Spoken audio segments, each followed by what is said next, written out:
Ethan Blackwell slammed his fist on the dinner table. The wine glasses trembled. His mother gasped. His father froze mid-bite, but Ethan didn't care. He pointed his finger directly at his wife and snarled loud enough for everyone to hear. "You want to know what you are, Sophia? You're nothing but a poor fat pig. You should get on your knees and thank God that anyone was desperate enough to marry you." His mistress, sitting beside him, covered her smile with a napkin. His mother looked away. His father cleared his throat, but said nothing. 12 people sat at that table. Not one defended her. What none of them knew was that 72 hours ago, this quiet woman they all despised had signed papers making her the sole owner of their failing family company. The wife Ethan just destroyed held his entire future in her hands. And she was done protecting him. Dear viewers, thank you for being here with me today. If you're watching without subscribing, it's like letting Sophia's strength be ignored the way everyone at that table ignored her pain.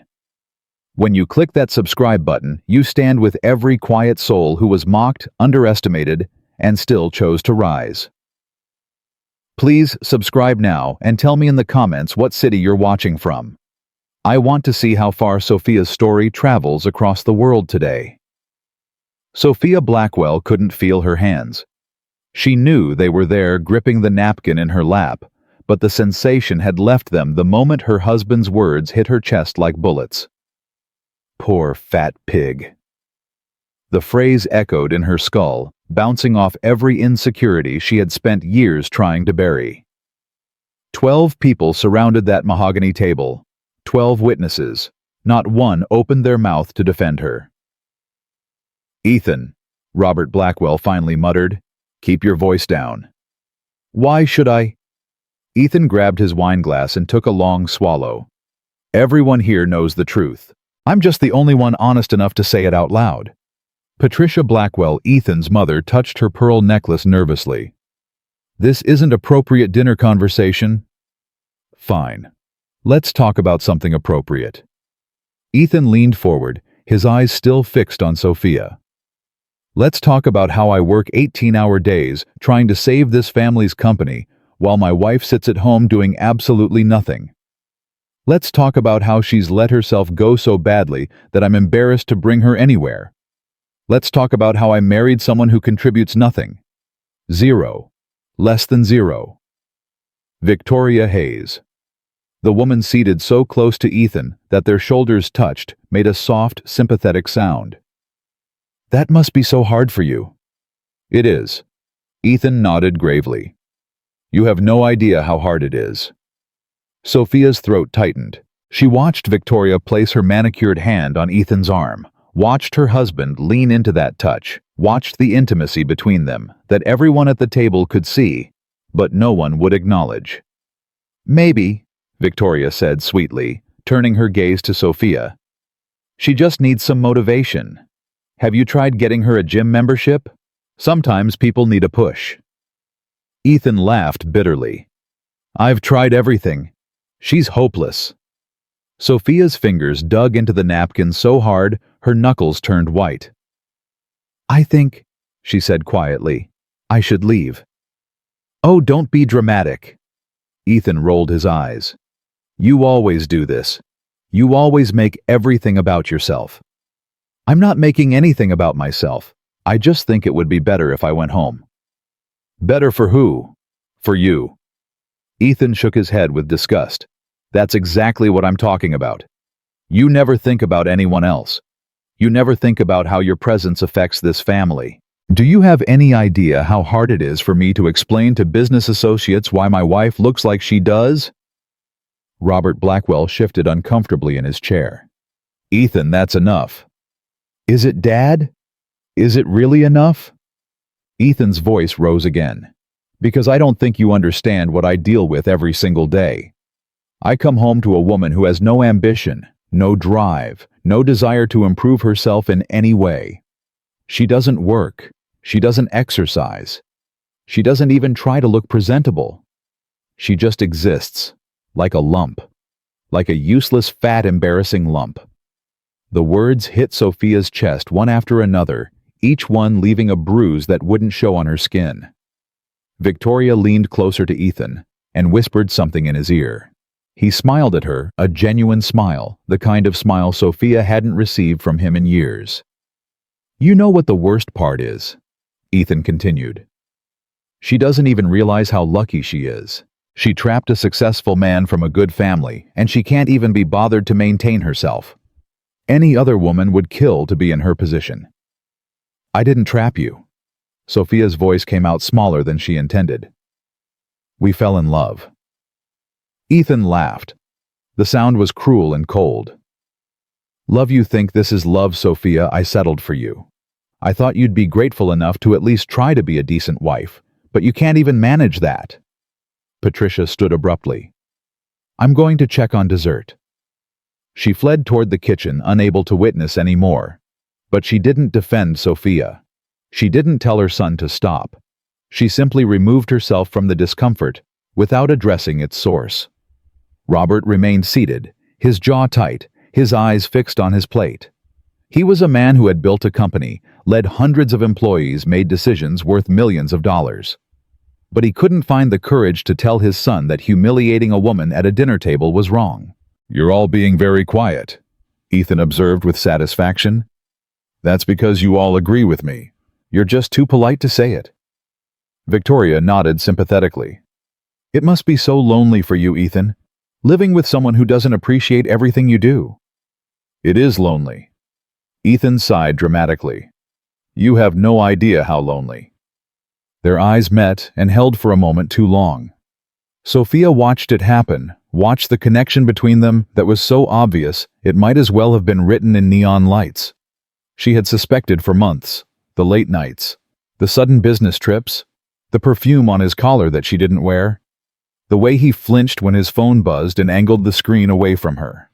But suspecting and seeing were different things. "I'm going to go," Sophia said again, pushing her chair back. "Finally." Ethan waved his hand dismissively. "Go, take a cab. I'll be home later." "Where will you be?" The question hung in the air. Victoria's smile flickered slightly. Ethan's eyes hardened. "I'll be dealing with actual important matters. Business meetings. Things you wouldn't understand because you've never worked a day in your life. I work at the nonprofit 3 days a week." "Oh, please." Ethan laughed scornfully. "That's not work. That's charity play acting for bored housewives. Real work is what I do. Real work is trying to save a company while my wife sits at home getting fatter and more useless by the day." Robert finally spoke. "Ethan, we should focus on the investor meeting tomorrow. The new owner's representative is coming." "I know, Dad. I've been preparing for weeks." Ethan straightened his tie importantly. "This meeting will determine everything. If we can convince them to keep us on as management, we might actually survive this." "Who bought the company?" Sophia asked quietly. Everyone turned to look at her with expressions ranging from surprise to irritation. "Why do you care?" Ethan demanded. "You wouldn't understand anyway." "I'm just curious." "It's some holding company," Robert explained tiredly. "Sterling Holdings. We don't know anything about the actual owner. They've kept everything anonymous." Sophia's heart stopped. Sterling Holdings. Her holding company. The one Catherine had used to process the acquisition 3 days ago. She had bought her husband's family company. She hadn't known. The documents had shown only numbers and code names, never the actual company identity. She had signed Asset 44B without any idea that those papers would transfer Blackwell Industries into her possession. Sophia stood slowly, her legs suddenly weak beneath her. "I need to go," she whispered. "Good riddance." Ethan had already turned back to Victoria, whispering something that made her giggle softly. Sophia walked toward the door. Each step felt heavy, weighted with 6 years of accumulated pain and one massive, earth-shaking revelation. She owned this family's company. She owned the business that Ethan claimed to be saving. She owned everything that Robert had spent his life building, and none of them had any idea. "Sophia," Robert's voice caught her at the door. She turned to find him standing awkwardly, hands in his pockets. "I'm sorry about tonight. Ethan's under a lot of pressure." "I know. The company situation is very stressful. He doesn't mean what he says." Sophia looked at her father-in-law, this man who had watched his son verbally destroy a woman for 10 minutes without intervening. "He means it," she said softly. "He means every word." She left before Robert could respond. The Connecticut night air hit her face like cold water. She stood on the porch gripping the railing, trying to breathe past the tightness in her chest. Poor fat pig. The words wouldn't stop repeating. They chased each other in circles inside her head, each repetition cutting a little deeper. She walked down the long driveway toward her car, a modest Honda that Ethan hated and refused to be seen in. Her footsteps crunched on the gravel, the only sound in the silent night. Her phone buzzed in her purse. She pulled it out and found a message from an unknown number. "You deserve to know who he really is." A photograph was attached. Sophia's thumb trembled as she opened it. Ethan and Victoria at a hotel entrance, his hand on the small of her back, her head tilted toward his shoulder. The timestamp showed a date from 2 weeks ago, a Tuesday night when Ethan had told Sophia he was working late on financial projections. Another message appeared. "This has been going on for 8 months. I have more evidence." "Do you want it?"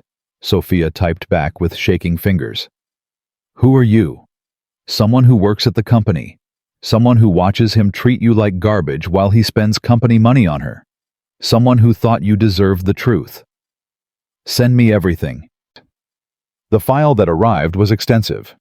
Photographs, screenshots of text messages, email exchanges, hotel receipts charged to the company account. Sophia scrolled through it all, each piece of evidence landing like a punch to her stomach. Victoria to Ethan. "I can't wait to see you tonight. I've been thinking about you all day." Ethan to Victoria. "Same here. Sophia's being annoying again. I need to see you." Victoria to Ethan. "When are you going to divorce her?" Ethan to Victoria. "Soon. Once the company stabilizes. I can't afford to split assets right now. She might actually try to take something even though she contributed nothing." Victoria to Ethan. "She doesn't deserve you. You're too good for her." Ethan to Victoria. "I know. I don't know what I was thinking when I married her. I thought she'd be grateful. Instead, she just got comfortable and fat." Sophia stopped scrolling. Her hands had stopped shaking. Something else had taken over, something cold and calm and absolutely certain. She had given this man 6 years of her life. She had hidden her wealth to protect their relationship from the corruption of money.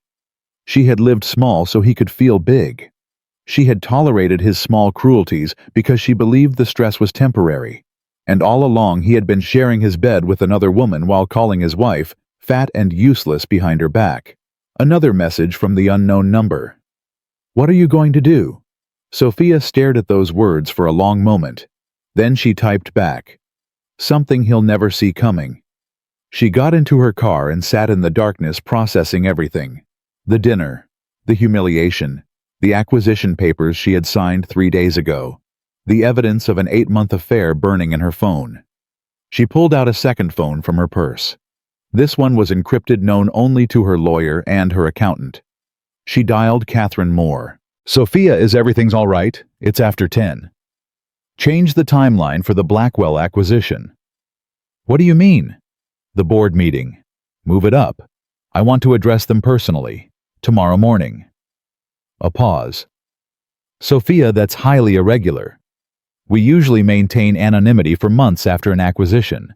It protects your identity and allows for smoother transitions. I don't want anonymity, not anymore." "Did something happen?" Sophia thought about the dining room, the faces that looked away, the words that no one challenged, the woman who touched her husband while everyone pretended not to notice. "My husband called me a poor fat pig at his family dinner tonight, in front of his mistress, in front of his parents, in front of everyone." Catherine's sharp intake of breath was audible through the phone. "Oh, Sophia, I'm so sorry." "Don't be. It was the clarity I needed." "What do you want to do?" "I want to walk into that boardroom tomorrow and introduce myself, not as Sophia Blackwell, as Sophia Sterling. I want to look my husband in the eye and watch him realize that the wife he despised just bought his entire future." Catherine was quiet for several seconds.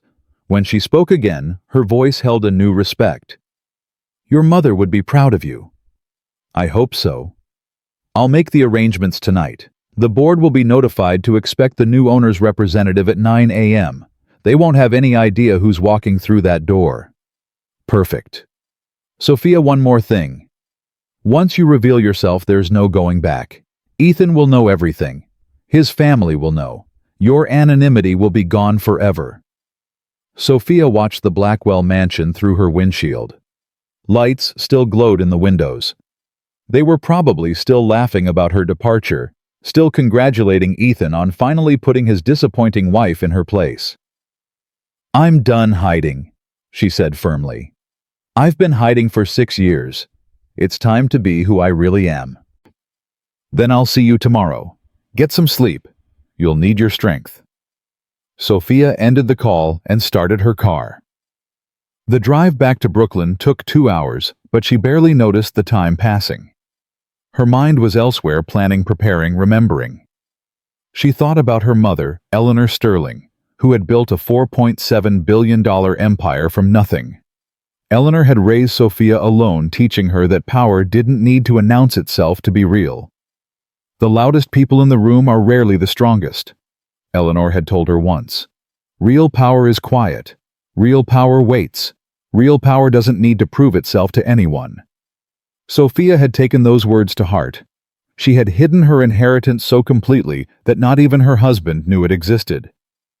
She had lived in a modest apartment, driven an old car, worked at a nonprofit for minimal pay. She had built a disguise so thorough that everyone who met her assumed she was exactly what she appeared to be: ordinary.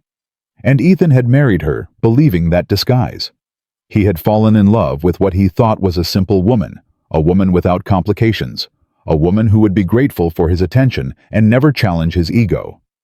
When she gained weight, when she stopped performing perfection for him, when she became comfortable enough to be herself, he had lost interest entirely. He hadn't loved her. He had loved the idea of her. And when reality failed to match his fantasy, he had found someone else to fill the role. Sophia pulled into her parking spot outside her Brooklyn apartment building. She sat in the car for a long moment, staring at the brick facade of the building she secretly owned. This building was part of her mother's legacy. Eleanor had bought it years ago as part of a neighborhood revitalization project. Every tenant paid affordable rent because Sophia subsidized the difference from her personal accounts. Ethan thought they were tenants. He thought they were poor. He had no idea that his wife owned the entire building along with dozens of others across the city. She climbed the stairs to her third-floor apartment and unlocked the door. The space was small and comfortable, exactly the kind of place a nonprofit worker would inhabit. Nothing about it suggested wealth. Nothing about it hinted at the truth. Sophia went directly to her bedroom closet and reached up to the highest shelf. Her fingers found the small wooden box she kept hidden there. She carried it to her bed and sat down. Inside the box was a letter written in her mother's handwriting. Eleanor had given it to her 3 days before dying. "Open this when you need it most," she had whispered. "You'll know when the time is right." Sophia had opened it once before on the day she inherited everything. Now she opened it again. "My darling Sophia," the letter read. "If you're reading this, you've reached a moment where you need guidance I can no longer give in person. I want you to remember something important. Your inheritance is not just money. It's power. And power must be handled with wisdom. Never use it for revenge. Never use it to hurt people who don't deserve pain. But never ever be afraid to use it to protect yourself. The world will underestimate you because of your gentle heart. Let them. The world will try to make you small because you're soft in places where others are hard. Refuse. And when someone shows you who they truly are, believe them the first time. I love you more than all the money in all the world. Mom." Sophia pressed the letter to her chest. When someone shows you who they truly are, believe them the first time. She had given Ethan 6 years of second chances. She had believed his cruelty was temporary, his coldness was stress, his distance was work pressure. She had made excuse after excuse because she wanted to believe the man she married was still in there somewhere. But tonight, he had shown her exactly who he was. Not stressed, not temporary, not redeemable. Cruel, deliberate, proud of his cruelty. And she finally believed him. She returned the letter to its box and pulled out the folder beneath it. This folder contained documents connecting Sophia Blackwell to Sophia Sterling. Birth certificate, trust records, portfolio summaries, evidence of every company she owned, every asset she controlled. For years, this folder had been her emergency kit, her proof of identity, her escape route if she ever needed it. She had never expected to actually use it. Sophia's phone buzzed with a text from Ethan. "Are you home? Don't forget to pick up my dry cleaning tomorrow before the investor meeting. I need my gray suit." She stared at the message. 30 minutes ago, he had called her a poor fat pig in front of a dozen people. Now he was asking her to do his errands. No apology, no acknowledgement, no awareness that he had done anything wrong. Because in his mind, he hadn't. He had simply spoken the truth as he saw it, and he expected his wife to accept that truth and continue serving him anyway. Sophia typed back carefully. "I'll take care of everything tomorrow." It wasn't a lie. She would take care of everything tomorrow, just not in the way he expected. She set her phone aside and walked to her closet. Hanging in the back, still in its original garment bag, was a suit her mother had custom made for her years ago. Eleanor had given it to her the Christmas before she died.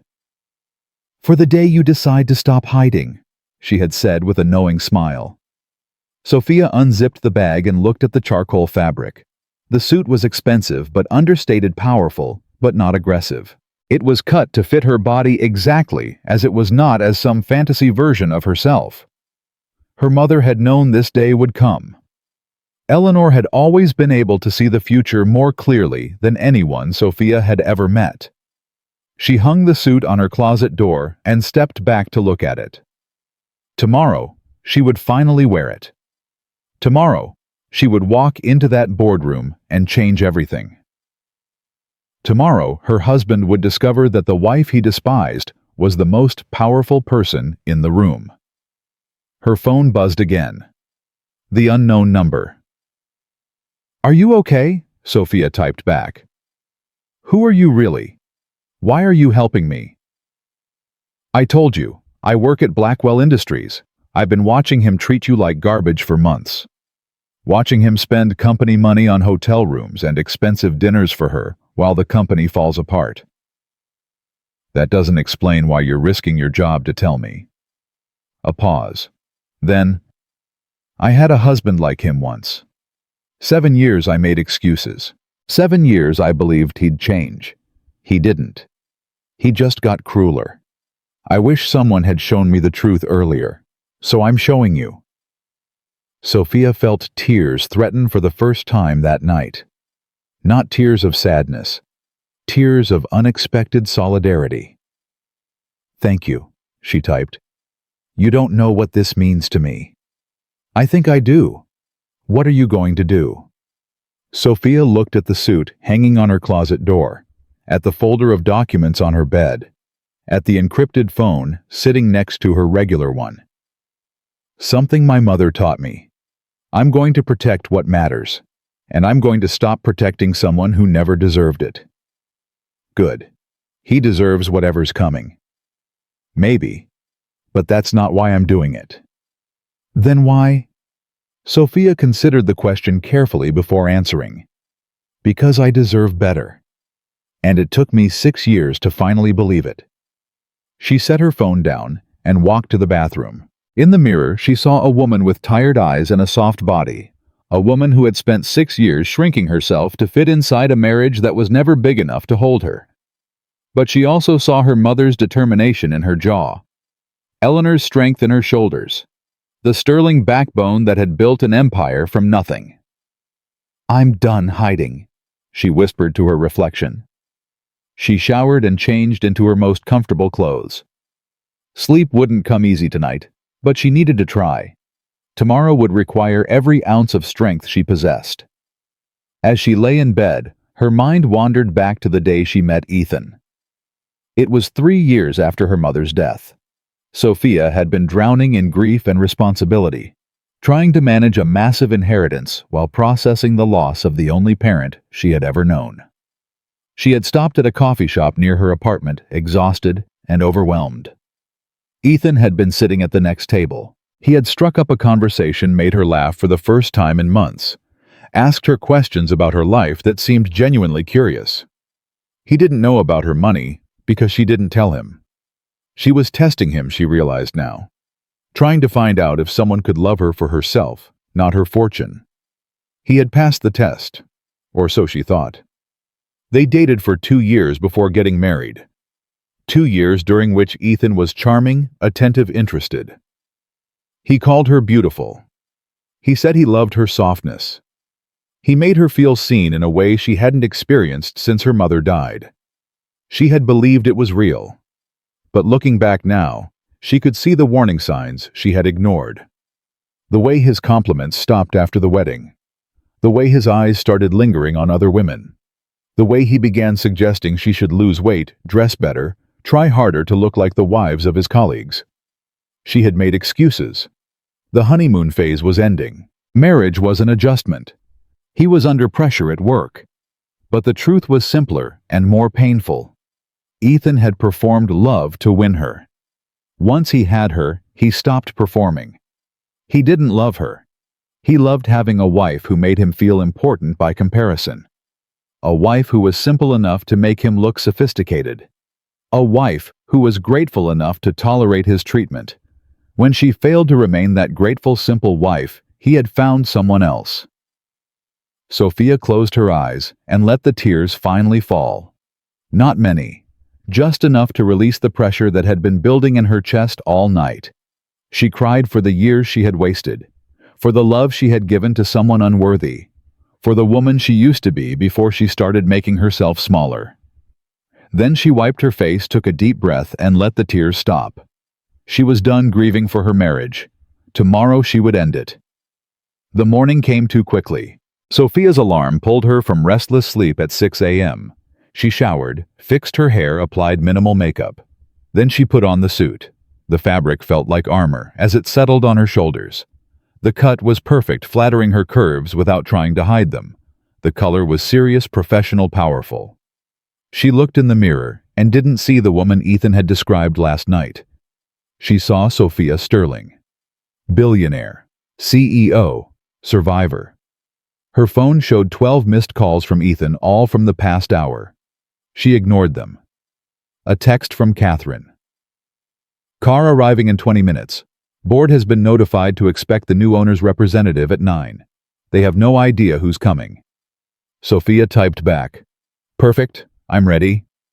Another text from Ethan. Where are you? Why aren't you answering? I need my gray suit.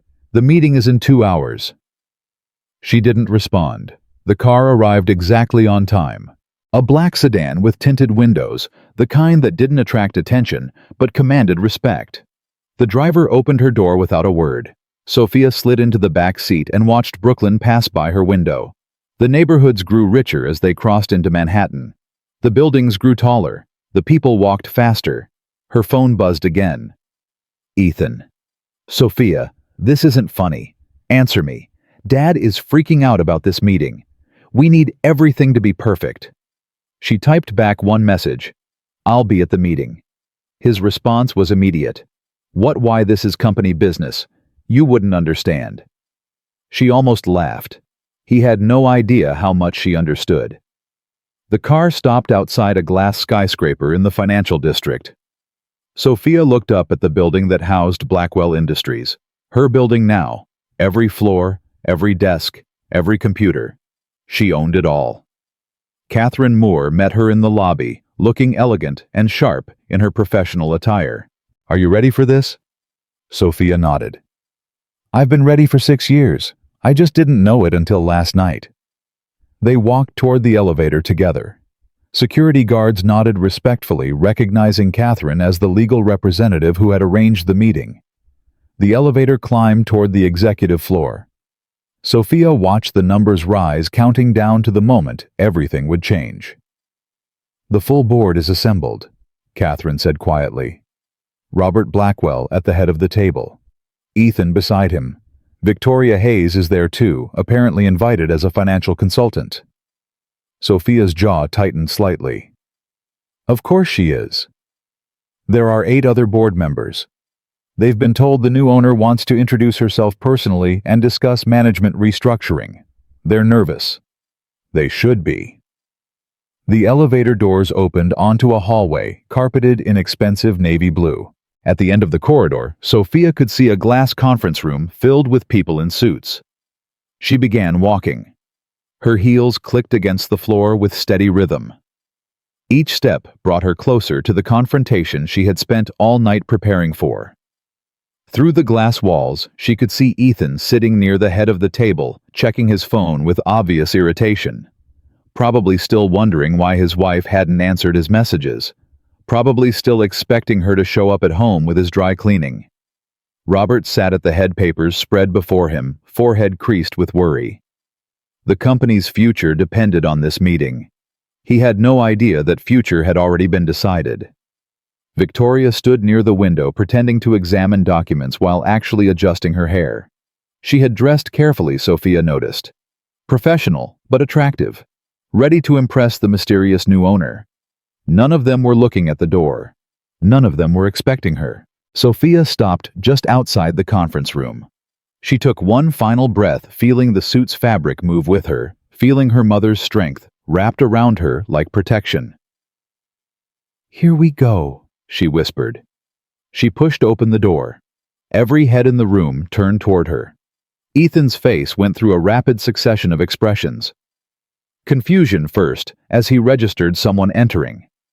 Then recognition, as he realized who it was. Then disbelief, as he processed her suit, her posture, her complete transformation from the woman he had humiliated 18 hours ago. "Sophia." His voice cracked on her name. "What the hell are you doing here?" She didn't answer him. Instead, she walked to the center of the room with steps that didn't falter, didn't hesitate, didn't apologize for her presence. She placed a thick folder on the conference table. The label was visible to everyone. Asset 44B, Blackwell Industries acquisition complete. Robert shot to his feet. "That's impossible." The acquisition was handled by Sterling Holdings. We were told the owner would send a representative. Sophia met his eyes calmly. "I am the representative. I'm also the owner." The room erupted. "What? She can't be serious. Is this some kind of joke?" Ethan stood so quickly his chair crashed backward. "You're lying. You don't have any money. You're just a—" He stopped himself, but not quickly enough. Everyone heard what he almost said.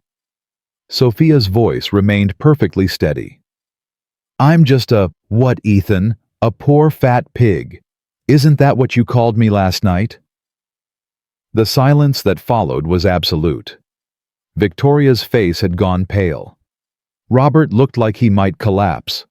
The board members exchanged horrified glances. "My name," Sophia continued, "is Sophia Sterling. My mother was Eleanor Sterling, founder of Sterling Enterprises. When she died 15 years ago, I inherited her entire estate. Current value approximately $4.7 billion. She opened the folder and began placing documents on the table. "These are the acquisition papers I signed 3 days ago. As of 9 a.m. yesterday morning, I became the majority shareholder of Blackwell Industries, controlling 67% of all voting shares." Robert sank back into his chair, his face ashen. "You're Eleanor Sterling's daughter?" "Yes." "And you married my son without telling him?" "Yes." "Why?" Sophia looked at Ethan, who stood frozen with his mouth hanging open like a man watching his entire world collapse. "Because I wanted to know if someone could love me for myself," she said quietly. "Not for my money, not for my connections, just for me." She paused, letting the words settle. I got my answer last night. Ethan finally found his voice. Sophia, wait. You don't understand. I was stressed. I didn't mean what I said. The company has been falling apart, and I've been under so much pressure. You called me a poor fat pig in front of your entire family, in front of your mistress. The word mistress fell into the room like a bomb. Victoria took a step backward, bumping into the window. We weren't, that's not. Sophia pulled another envelope from her briefcase and opened it, spreading photographs across the table. Hotel entrances, restaurant receipts, screenshots of text messages. 8 months, she said calmly. That's how long this has been going on. I have documentation of every hotel room charged to the company account, every gift purchased with company funds, every lie told to cover your tracks. She looked directly at Victoria. You called me boring. You said my husband was too good for me. You asked when he was going to divorce me so you could have him. Victoria's mouth opened and closed without producing any sound. Well, Sophia continued, you can have him. I'm done. She pulled out one final document and slid it across the table toward Ethan. Dissolution of marriage. I'm filing today. You'll be hearing from my lawyers. Ethan grabbed the document with shaking hands. His eyes scanned the pages, growing wider with each paragraph. You can't do this. We can work things out. I'll go to counseling. I'll change. You'll what? Sophia's voice remained calm, but there was steel beneath the softness now. You'll stop insulting me in front of your family. You'll stop sleeping with your coworker. You'll suddenly start seeing me as a human being worthy of basic respect. She shook her head slowly. I gave you 6 years, Ethan. 6 years of patience. 6 years of excuses. 6 years of believing you would eventually become the man you pretended to be when we were dating. She took a step closer to him. But last night you showed me exactly who you really are. And I finally believed you. Robert stood again, his voice desperate. Sophia, please. The company. Our family legacy. Surely we can discuss this professionally. We can, Sophia agreed. That's why I'm here, to discuss the professional restructuring of my company. She turned to face the full board. Effective immediately, I am removing Robert Blackwell and Ethan Blackwell from all executive and management positions within Blackwell Industries. Their access to company facilities, accounts, and systems is revoked as of this moment. You can't do that, Ethan shouted. I can. I own 67% of the voting shares. The board can confirm this with my legal team, who I believe have already sent the relevant documentation. She looked at the stunned board members. Those of you who wish to remain with the company under new management are welcome to do so. I intend to run this operation professionally and profitably. If you have concerns, my lawyer Catherine Moore will be available to discuss them individually. She gathered her documents and returned them to her briefcase. One more thing. I'm also restructuring the financial audit procedures. Every expense from the past 2 years will be reviewed. Any funds misappropriated for personal use will need to be repaid. Her eyes moved to Victoria, then to Ethan. You might want to start calculating what you owe.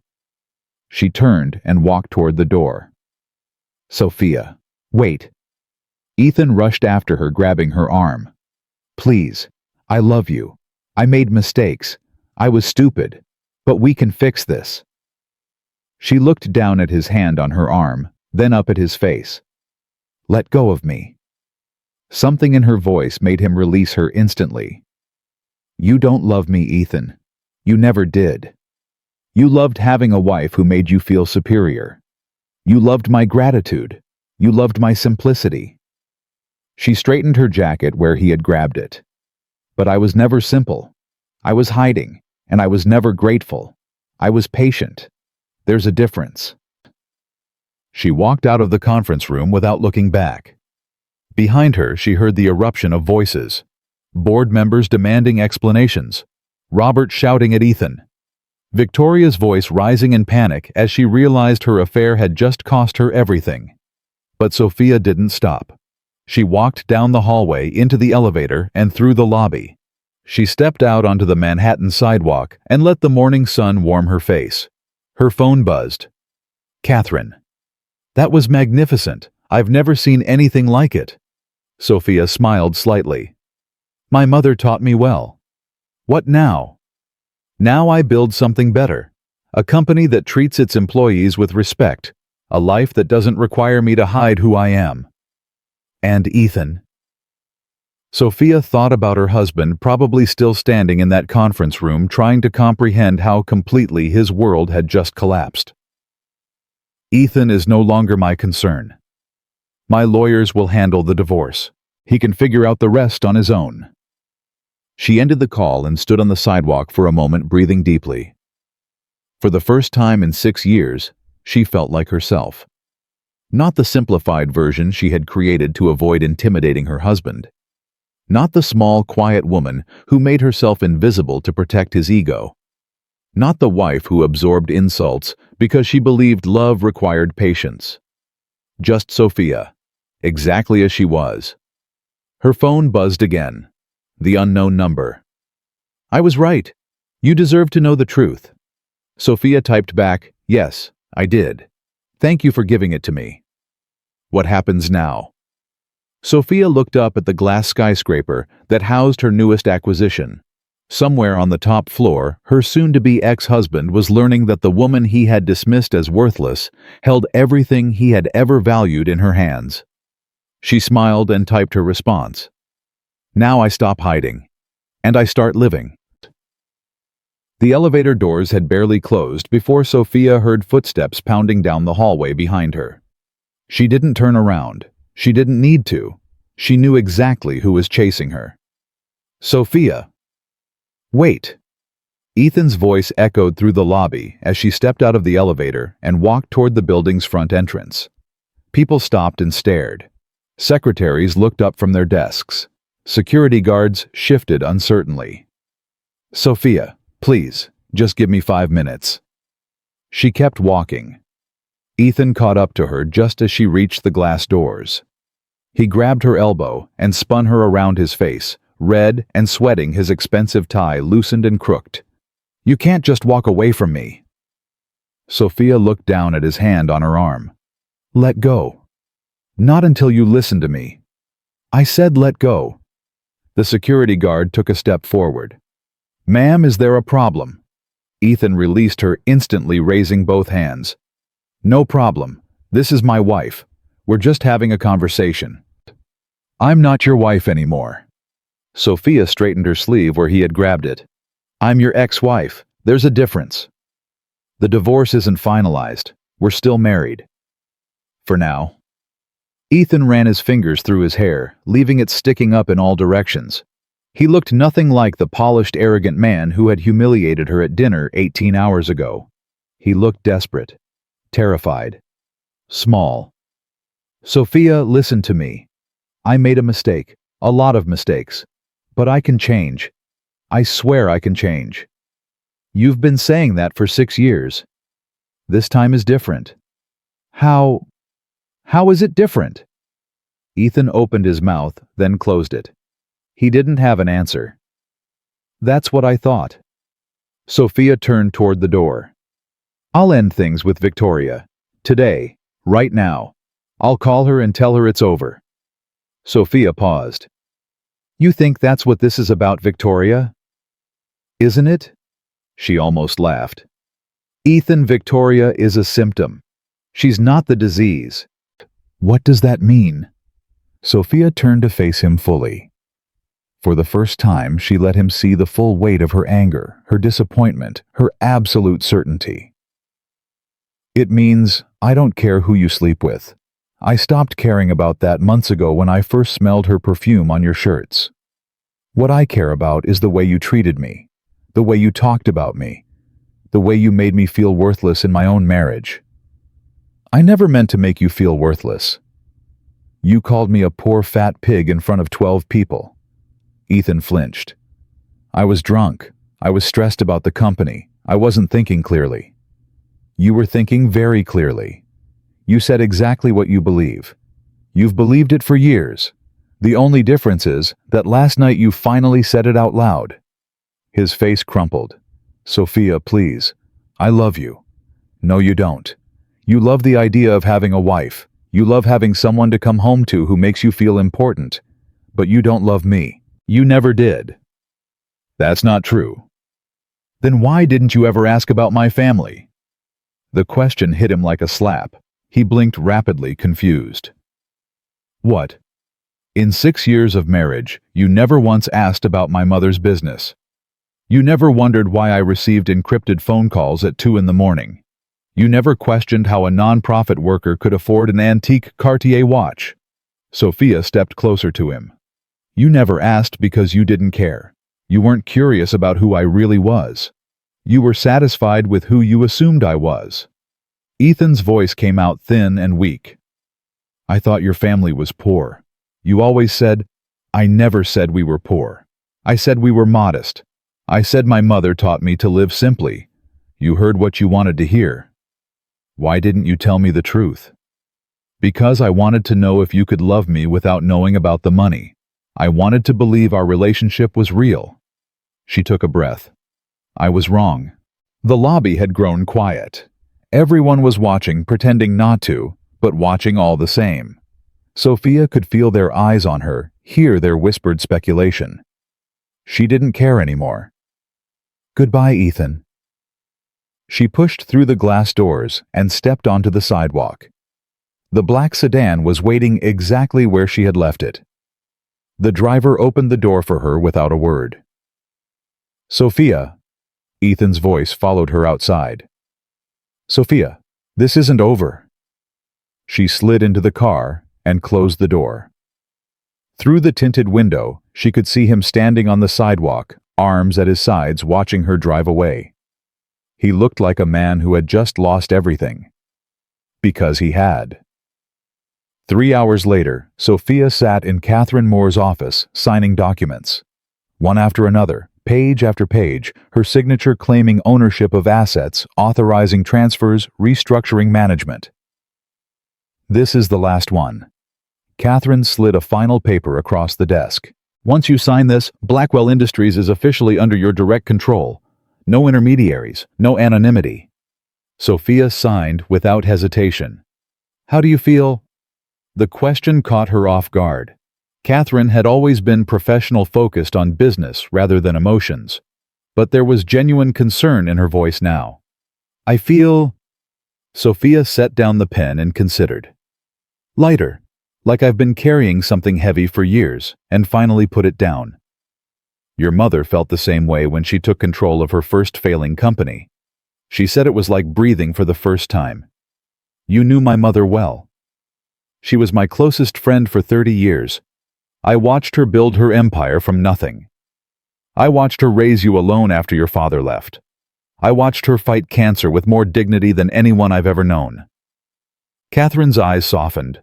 "And I've been watching you hide your light for 6 years, waiting for a man to appreciate you who never would." Eleanor would have been furious. Sophia smiled sadly. "She warned me about men like Ethan. She said the ones who seem too charming in the beginning are usually compensating for something ugly underneath. She was usually right about people. I should have listened. You were grieving, you were lonely, and Ethan was very good at pretending to be what you needed." Sophia nodded slowly. "He was. He really was." Her phone buzzed on the desk. She glanced at the screen and saw Robert Blackwell's name. "Are you going to answer that?" "No." Sophia silenced the call. "Whatever he has to say can go through my lawyers. He's called 4 times in the past hour. Ethan has called 11. They'll get tired eventually." Catherine gathered the signed documents and placed them in a folder. "What's your next move?" "I'm restructuring the company. New management. New direction. The foundation is solid, but the leadership has been corrupt for years." And personally, Sophia thought about her apartment in Brooklyn. The modest furniture. The worn carpets. The life she had built to convince her husband she was ordinary. "I'm done pretending to be someone I'm not. I'm moving back into my mother's penthouse. The one I've been renting out to strangers for the past 6 years because Ethan thought it was too flashy. The one on Park Avenue. That's the one. Catherine smiled. Eleanor would approve. The door to Catherine's office burst open without warning. Ethan stormed in, followed by 2 security guards who were trying and failing to restrain him. "Mrs. Moore, I'm sorry," one of the guards said breathlessly. He pushed past the front desk before we could stop him. Sophia rose from her chair slowly. "Ethan, how did you know I was here? I followed your car from my office." He shook off the guards and stepped toward her. "You're not returning my calls. You're not answering my texts. What was I supposed to do?" "You were supposed to accept that our marriage is over." "I can't accept that.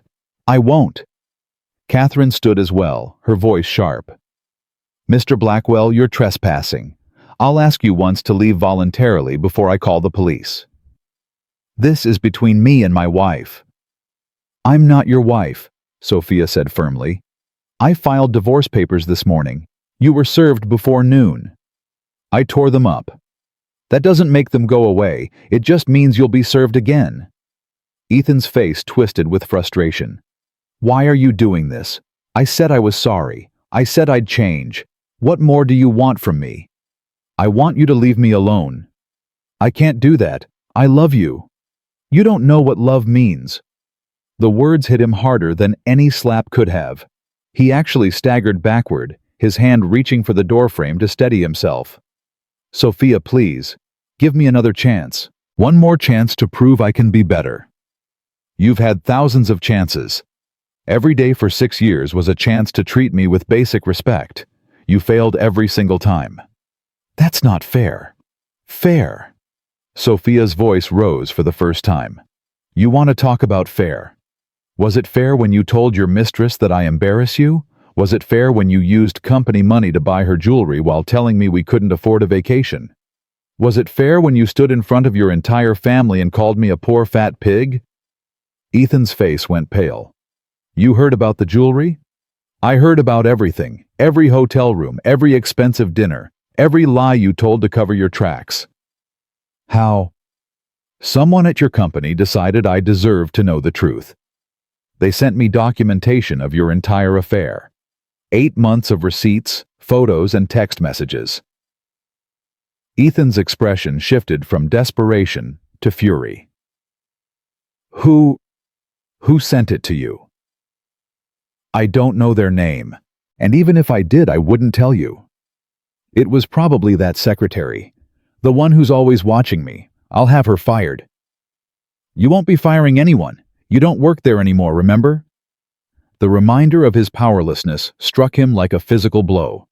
His jaw clenched, his hands balled into fists, and for a moment Sophia saw something in his eyes that she had never seen before. Hatred. "This is revenge," he spat. "This whole thing. You bought the company to destroy me." "I bought the company 3 days before that dinner. I didn't even know it was your family's business until yesterday." "I don't believe you. I don't care what you believe. The acquisition was anonymous. I signed paperwork labeled Asset 44B. No company names, no family connections, just numbers and projections." She took a step toward him, her voice dropping low. "Do you want to know when I decided to reveal myself? When I decided to walk into that boardroom and tell everyone who I really was." Ethan didn't answer. "It was when you called me worthless. It was when you said I contributed nothing.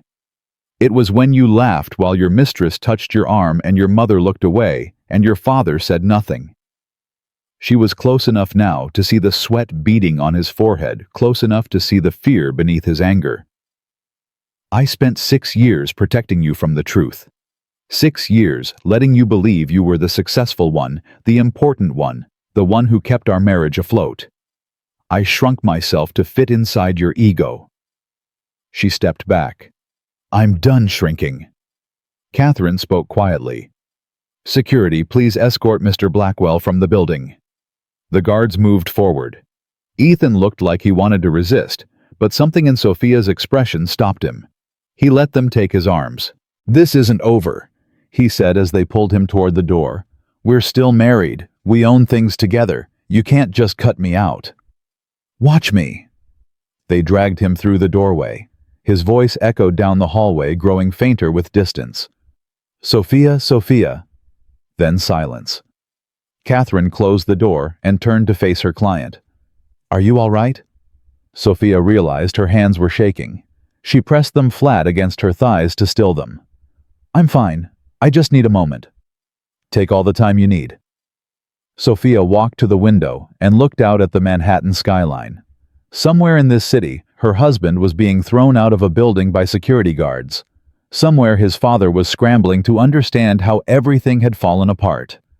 Somewhere Victoria Hayes was packing her desk and wondering if she would ever work in finance again. And here she was standing in a lawyer's office signing papers that would reshape the rest of her life. Catherine, can I ask you something? Of course.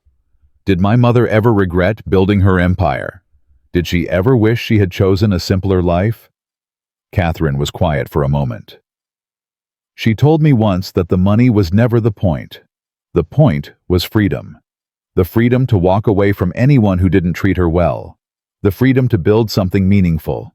The freedom to raise her daughter without depending on anyone else.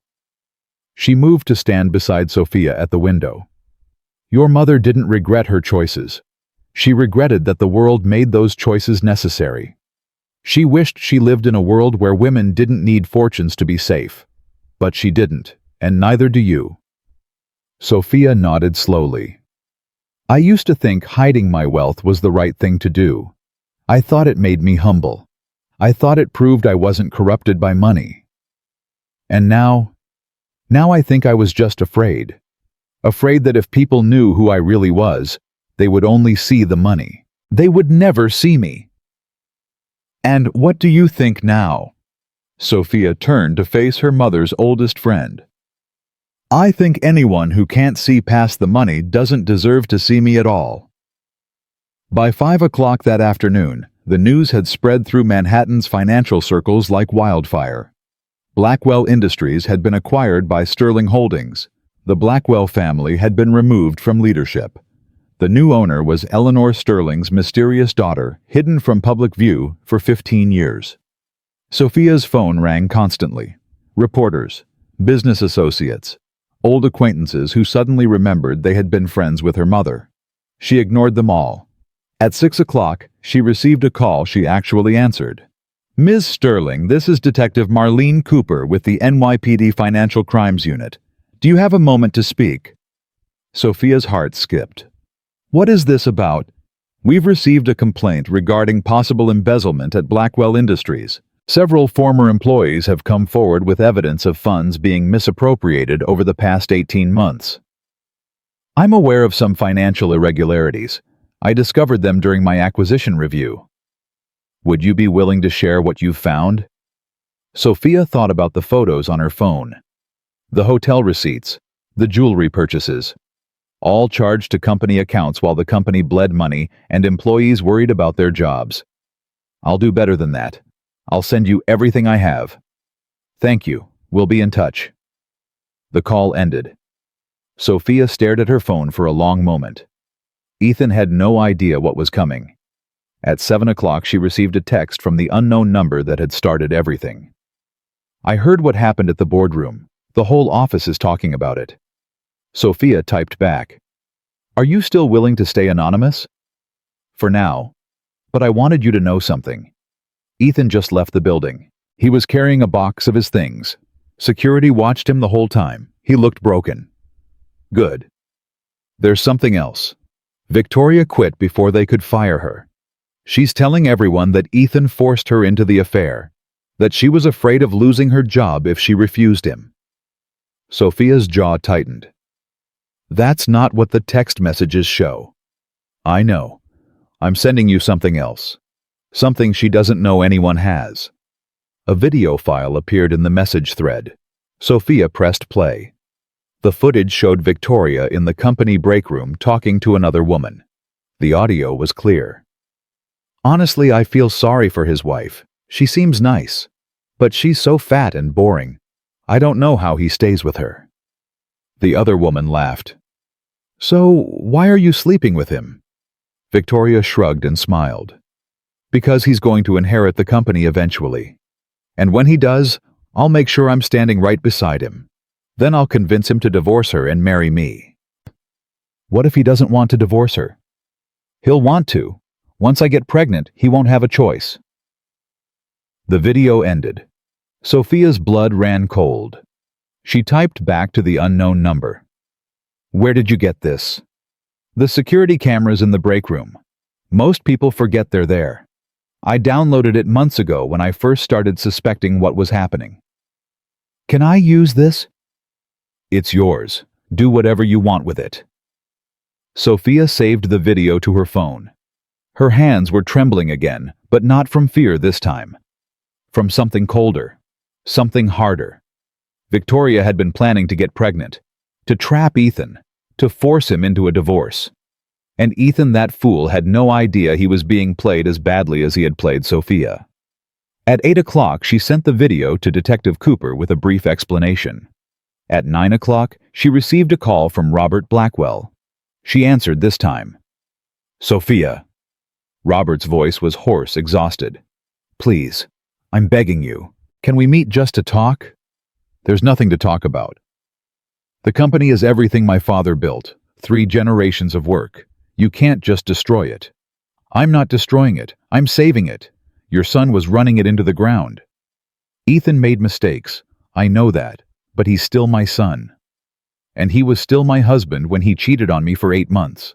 He was still my husband when he called me a pig in front of your entire family. He was still my husband when you sat there and said nothing. Robert was silent. You asked why I'm doing this, Sophia continued. You want to know the real reason. It's not revenge. It's not anger. It's clarity. What does that mean? It means I finally see your family for what it is. A collection of people who smile politely while watching someone get hurt. Who value reputation over truth. Who protect their own comfort instead of doing what's right. She paused. My mother taught me that silence in the face of cruelty is just cruelty with better manners. Every person at that dinner table who said nothing was complicit, including you. I'm sorry. Robert's voice cracked. I'm so sorry, Sophia. It's too late for sorry. She ended the call. At midnight, Sophia stood alone in her mother's penthouse for the first time in 6 years. The furniture was covered in white sheets. The air smelled of dust and memories. She walked through the empty rooms, running her fingers along surfaces that Eleanor had touched. The kitchen where her mother had made breakfast every Sunday. The living room where they had watched movies together during thunderstorms. The bedroom where Eleanor had taken her final breath. Sophia had avoided this place since the funeral. It hurt too much to be here. Every corner held a ghost. But now, standing in the darkness, she realized the ghosts weren't haunting her. They were welcoming her home. She pulled the sheet off her mother's favorite chair and sat down. The leather was cold, but it warmed quickly beneath her. I did it, Mom, she whispered into the empty room. I finally stopped hiding. Somewhere in the distance, a car horn honked. The city continued its endless rhythm, indifferent to the woman sitting alone in a penthouse beginning the next chapter of her life. Her phone buzzed one last time. A message from Ethan. I know you're reading this. I know you hate me right now. But I want you to know that I never meant to hurt you. I was stupid and selfish, and I took you for granted. If I could go back and change everything, I would. I'm sorry, Sophia. I'm so sorry. She read the message twice. Then she blocked his number. Tomorrow she would begin rebuilding Blackwell Industries. She would meet with employees, review finances, make plans for the future. She would hire new executives and create new policies and transform a failing company into something her mother would have been proud of. But tonight, she would sit in her mother's chair and let herself grieve. Not for Ethan, not for her marriage, but for the woman she used to be, the woman who believed that hiding herself was the same as protecting herself. That woman was gone now, and Sophia Sterling was finally ready to take her place. 2 weeks after Sophia blocked Ethan's number, Detective Marlene Cooper called with news that changed everything. We've completed our preliminary investigation, the detective said. The evidence you provided was substantial, but we found something else. Something bigger. Sophia gripped her phone tighter. What do you mean? The embezzlement wasn't just hotel rooms and jewelry. Your husband and his father have been siphoning money from the company for over 3 years. Hidden accounts, shell corporations, fake vendor contracts. We're looking at roughly $4 million in misappropriated funds. Sophia's breath caught in her throat. Robert was involved. According to the financial records, he was the one who set up the system. Ethan just used it more creatively. $4 million. 3 years. While employees worried about layoffs and the company teetered toward bankruptcy, the Blackwell men had been stealing from their own business. What happens now? We're preparing arrest warrants. I wanted to give you advance notice since you're now the majority owner of the company. There will be media attention. When? Tomorrow morning, 7 a.m. We're taking them both into custody. Sophia ended the call and sat in silence for a long moment. Her hands weren't shaking. Her heart wasn't racing. She felt nothing but cold, clear certainty. She had married a thief. At 6:30 the next morning, Sophia stood at her penthouse window, watching the sun rise over Manhattan. Somewhere across the city, police officers were preparing to knock on 2 doors. Somewhere Ethan and Robert were sleeping peacefully, unaware that their freedom had only hours left. Her phone buzzed. Catherine Moore. It's starting. I just got confirmation that units are en route to both addresses. I want to be there. Sophia, that's not advisable. The media will be watching. If you're seen... I don't care about the media anymore. I spent 6 years hiding. I'm done. Catherine paused. Which arrest do you want to witness? Sophia didn't hesitate. Ethan's. 30 minutes later, she stood on the sidewalk outside the apartment Ethan had rented after she changed the locks on their Brooklyn place. It was a shabby building in a neighborhood he would have mocked 6 months ago.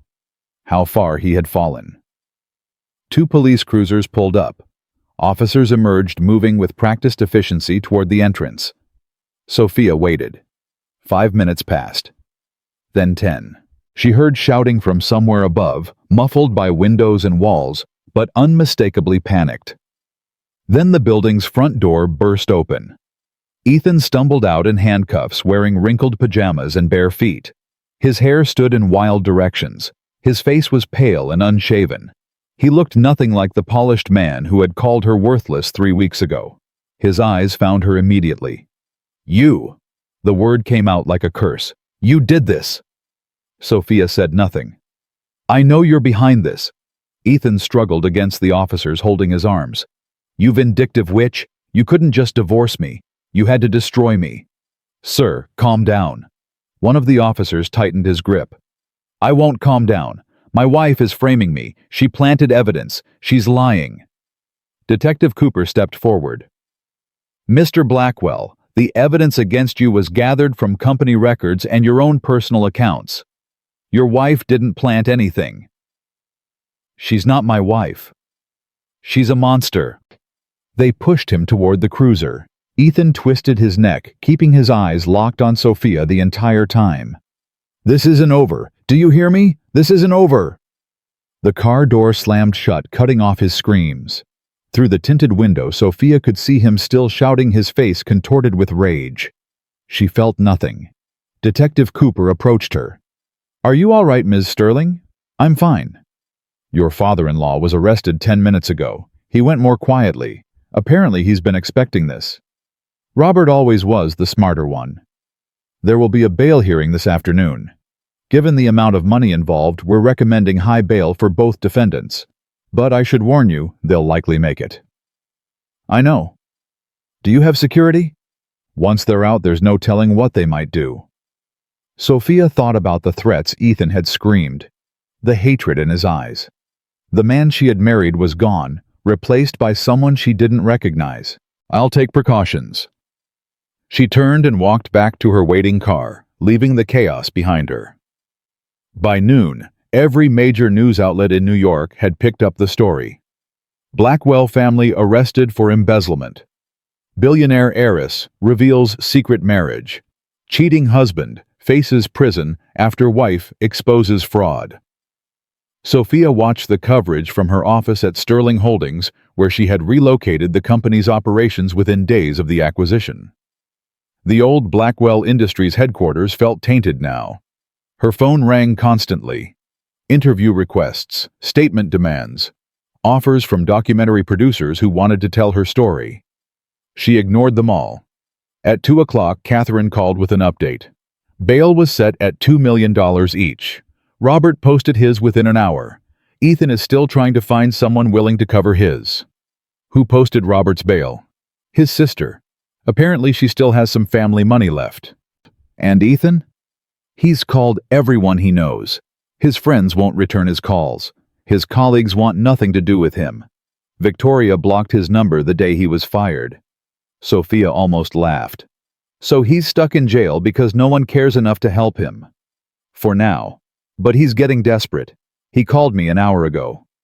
He called you. He wanted me to relay a message. He said he has information about the company that could be very valuable to you. Information only he knows. He's willing to trade it for help with his bail. What kind of information?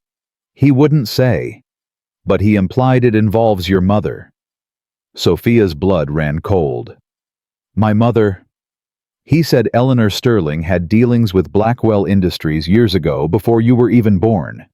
He claimed there are records that could change everything you think you know about your inheritance. For a long moment, Sophia couldn't speak. Her mother had never mentioned any connection to the Blackwells. As far as Sophia knew, she had married into the family by pure coincidence. But what if it wasn't coincidence? He's lying, she said finally. He's desperate. And he's making things up to manipulate me. Probably, but I thought you should know. After Catherine hung up, Sophia sat alone with her thoughts. Her mother's face smiled at her from a photograph on the desk. Eleanor at 50, silver hair, perfectly styled eyes, sharp and knowing. What secrets had she taken to her grave? At 4 o'clock, Sophia made a decision she knew she would regret. She went to visit Ethan in jail. The holding facility smelled like disinfectant and despair. Sophia was led through security checkpoints and metal detectors until she reached a small visitation room divided by thick glass. Ethan was already waiting on the other side. He looked worse than he had that morning. The bravado was gone, replaced by something hollow and beaten. She picked up the phone. He did the same. You came. His voice was rough, stripped of its usual arrogance. You said you had information about my mother. I do. But first I need you to help me make bail. Tell me what you know and I'll consider it. Ethan laughed bitterly. You think I'm stupid. The moment I tell you, you'll walk out and leave me here to rot. Then we have nothing to discuss. She moved to hang up the phone. Ethan's hand slammed against the glass. Wait, please, just wait. Sophia paused. Your mother and my father had a business relationship, Ethan said quickly. 30 years ago, before either of us was born, they were partners in a real estate development project in Brooklyn. So the project failed, badly. My father lost everything. He blamed your mother. He said she sabotaged the deal to buy out his share at a discount. Sophia frowned. My mother would never do something like that. Maybe, maybe not. But that's not the important part. Ethan leaned closer to the glass. The important part is that my father never forgave her. He spent 30 years waiting for a chance to get even. What does that have to do with me? Ethan's eyes met hers through the dirty glass. Why do you think I was at that coffee shop, Sophia? The one where we met. The question hit her like a bucket of ice water. What are you saying? I'm saying my father sent me there. He knew you went there every Tuesday afternoon. He had been watching you for months, learning your routine, waiting for the right moment. Sophia's heart was pounding now. You're lying. I'm not. He told me everything about you, your habits, your preferences, what kind of man you were looking for. He coached me on exactly how to approach you, exactly what to say to make you fall in love with me. Stop it. He said if I married you, I could get close enough to learn about your finances. Close enough to find a way to take what your mother stole from him. Ethan's voice cracked. Our entire relationship was a con, Sophia. From the very first word I ever spoke to you. The room spun. Sophia gripped the edge of the counter to keep from falling. 6 years. 6 years of what she thought was love, of what she thought was real, and all of it had been planned, calculated, designed to hurt her. Why are you telling me this now? Because I'm tired of lying. Because I'm going to prison anyway and it doesn't matter anymore. And because... He hesitated. Because somewhere along the way, I actually did start to care about you. Not enough to stop lying. Not enough to be a good husband. But enough to feel guilty about what we did. Sophia stared at him through the glass. The man she had married.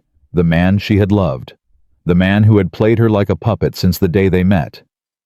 Did you know who I was the whole time? I knew you were Eleanor Sterling's daughter. I knew you had money, though I didn't know how much until recently. He shook his head. But I didn't know about the acquisition. I swear I didn't know you owned the company. When you walked into that boardroom, I was as shocked as everyone else.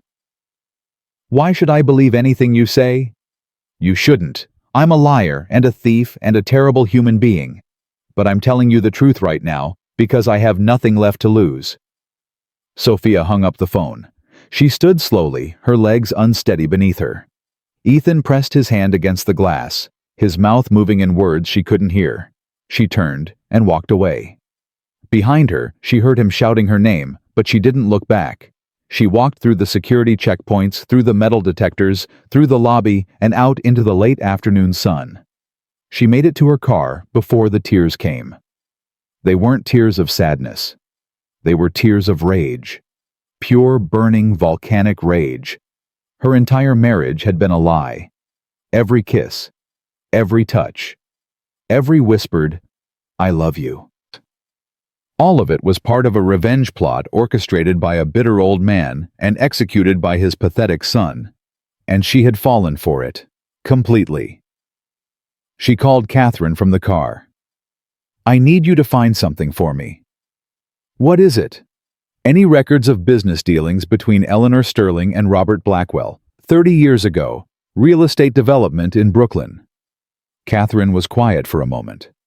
"Sophia, what's going on?" "Ethan just told me our entire marriage was planned.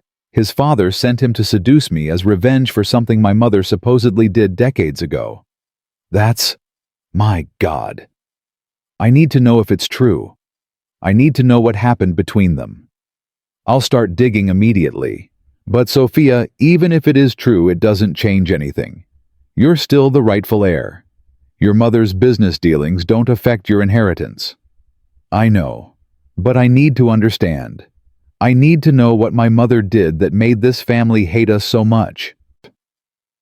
At 7 o'clock that evening, Sophia received a text from the unknown number that had first alerted her to Ethan's affair.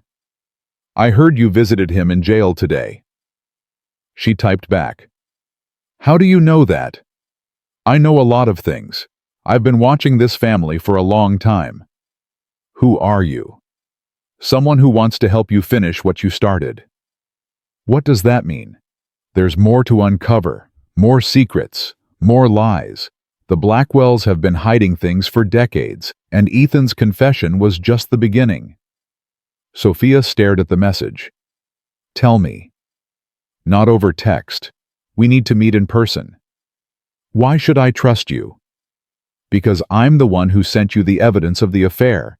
Because I saved the video of Victoria admitting her plan to get pregnant. Because everything I've given you has been true." Sophia considered this. The anonymous source had never steered her wrong. Without their help, she might never have learned about Ethan's betrayal until it was too late. Where and when? "Tomorrow, noon. The coffee shop where you met Ethan. I thought it would be fitting." The irony was sharp enough to cut. She typed back, "I'll be there. Come alone. And Sophia? Be careful. The Blackwells are desperate now, and desperate people do dangerous things." She didn't sleep that night. Instead, she lay in her mother's bed, staring at the ceiling, replaying every moment of her relationship with Ethan through the lens of his confession. The way he had approached her at the coffee shop, so confident, so charming. Had he practiced those lines? Had he rehearsed that smile? The way he had asked about her job, her interests, her dreams? Had Robert given him a script? Had he studied her like a target? The way he had proposed down on one knee in Central Park, tears in his eyes. Had those tears been real or just another performance? She thought about their wedding day. The vows he had spoken. The promises he had made. All of it meaningless. All of it part of a con. And she thought about the years that followed, the gradual cooling of his affection, the growing cruelty, the affair with Victoria. Had he grown tired of the deception? Had maintaining the pretense of love become too exhausting? Or had he simply decided she wasn't worth the effort anymore? At 3 a.m, her phone buzzed with a news alert. Victoria Hayes arrested in connection with Blackwell embezzlement case. Sophia sat up and read the article. Apparently, Detective Cooper had dug deeper into the financial records and discovered that Victoria had been helping Ethan hide money in offshore accounts. She wasn't just his mistress. She was his accomplice. The video Sophia had provided showing Victoria's plan to get pregnant and trap Ethan was mentioned as evidence of her calculated involvement in the scheme. Victoria was facing up to 10 years in prison. Sophia set down her phone and smiled grimly in the darkness. Justice was coming for all of them. At noon the next day, Sophia walked into the coffee shop where her life had changed 6 years ago. She ordered a black coffee and sat at a corner table watching the door. 15 minutes passed, then 20. She was about to leave when a woman sat down across from her. Sophia recognized her immediately. It was the woman from Blackwell Industries' front desk. Middle-aged, quiet, forgettable. The kind of person nobody noticed. "You're the one who's been sending me information." The woman nodded. "My name is Linda Chen. I was Robert Blackwell's assistant for 12 years. Why are you helping me?" Linda's eyes hardened. "Because I watched that family destroy people for over a decade. Good people, honest people, anyone who got in their way or knew too much about their secrets." "What kind of secrets?" The embezzlement was just the surface. The Blackwells have been running schemes for years, bribing officials, threatening competitors, even— She hesitated. "Even eliminating problems when necessary." "What do you mean eliminating?" Linda looked around the coffee shop, making sure no one was listening. 5 years ago, an accountant at the company discovered what Robert was doing with the books. He threatened to go to the authorities. What happened to him? Car accident, hit and run. The driver was never found. Sophia's blood went cold. "You think Robert had him killed?" "I don't think. I know. I overheard him on the phone the night before it happened, arranging the whole thing." "Why didn't you go to the police?" "Because I was afraid." Linda's voice trembled. "I saw what happened to people who crossed the Blackwells. I had a daughter to protect, a life to preserve. So I kept quiet. For years I kept quiet and hated myself for it." She reached into her purse and pulled out a flash drive. "But I also kept records. Everything I saw. Everything I heard. Dates, names, amounts, conversations. It's all on here." She slid the drive across the table. "When I saw how Ethan treated you at that dinner, something broke inside me. I couldn't stay silent anymore. You were the first person brave enough to stand up to them, and I decided that if you could do it, so could I." Sophia picked up the flash drive. It felt heavy in her palm, weighted with secrets. "There's something else," Linda said quietly. "Something about your mother." Sophia's heart clenched. "What about her?" "The business deal that went bad 30 years ago, the one Robert blamed her for. Ethan told me about it." "He told you what Robert told him. But that's not the whole truth." Linda leaned forward. "Your mother didn't sabotage anything. Robert was the one who committed fraud. He doctored the financial projections to attract investors, then tried to blame Eleanor when the numbers didn't match reality. My mother exposed him. She did. She had evidence that could have sent him to prison. But instead of turning him in, she offered him a deal. She would stay quiet and let him keep his freedom if he gave up his share of the partnership. That's not sabotage. That's mercy. Exactly. Your mother saved Robert from prison, and he repaid her by spending 30 years plotting revenge. Linda shook her head. The Blackwells don't understand mercy. They see it as weakness. They see it as something to exploit. Sophia thought about Ethan's confession, about the years of manipulation, about the carefully constructed lie that had been her marriage. He never loved me, she said softly. Not for a single moment. No, Linda agreed, but you survived him, you exposed him, and now he's facing consequences he never imagined. She stood to leave. There's one more thing you should know. Robert made bail yesterday, but he's not planning to wait for trial. I overheard him on the phone this morning making arrangements to leave the country. He has a private plane scheduled for tomorrow night. Where? Somewhere without an extradition treaty. Once he's gone, he'll never face justice. Sophia's jaw tightened. We'll see about that. She called Detective Cooper before Linda had even left the coffee shop. Robert Blackwell is planning to flee the country. Tomorrow night. Private plane. How do you know this? A source inside the family. Someone who's been watching them for years. Can your source testify? Sophia looked at Linda's retreating figure. I think she can. I'll get a warrant to revoke his bail and seize his passport. He won't get anywhere near an airport. At 8 o'clock that evening, Sophia watched from her car as federal marshals surrounded Robert Blackwell's Connecticut estate. He came out in handcuffs, still wearing his dinner jacket, his face twisted with fury. His eyes found her car across the street. Even from a distance, she could see the hatred burning in them. He mouthed 2 words at her, "You're dead." The marshals pushed him into a vehicle and drove away. Sophia didn't flinch. She had faced worse than threats from desperate old men. She had survived a marriage built on lies. She had uncovered decades of secrets. She was Eleanor Sterling's daughter, and she was just getting started. At midnight, her phone rang. Unknown number. She answered. Hello, Sophia? The voice was distorted, mechanical, unrecognizable. Who is this? Someone who's been watching you with great interest. You've done well these past few weeks. Better than anyone expected. What do you want? To offer you a warning. The Blackwells have friends, powerful friends, people who won't appreciate what you've done to disrupt their business arrangements. Is that a threat? It's information. Use it wisely.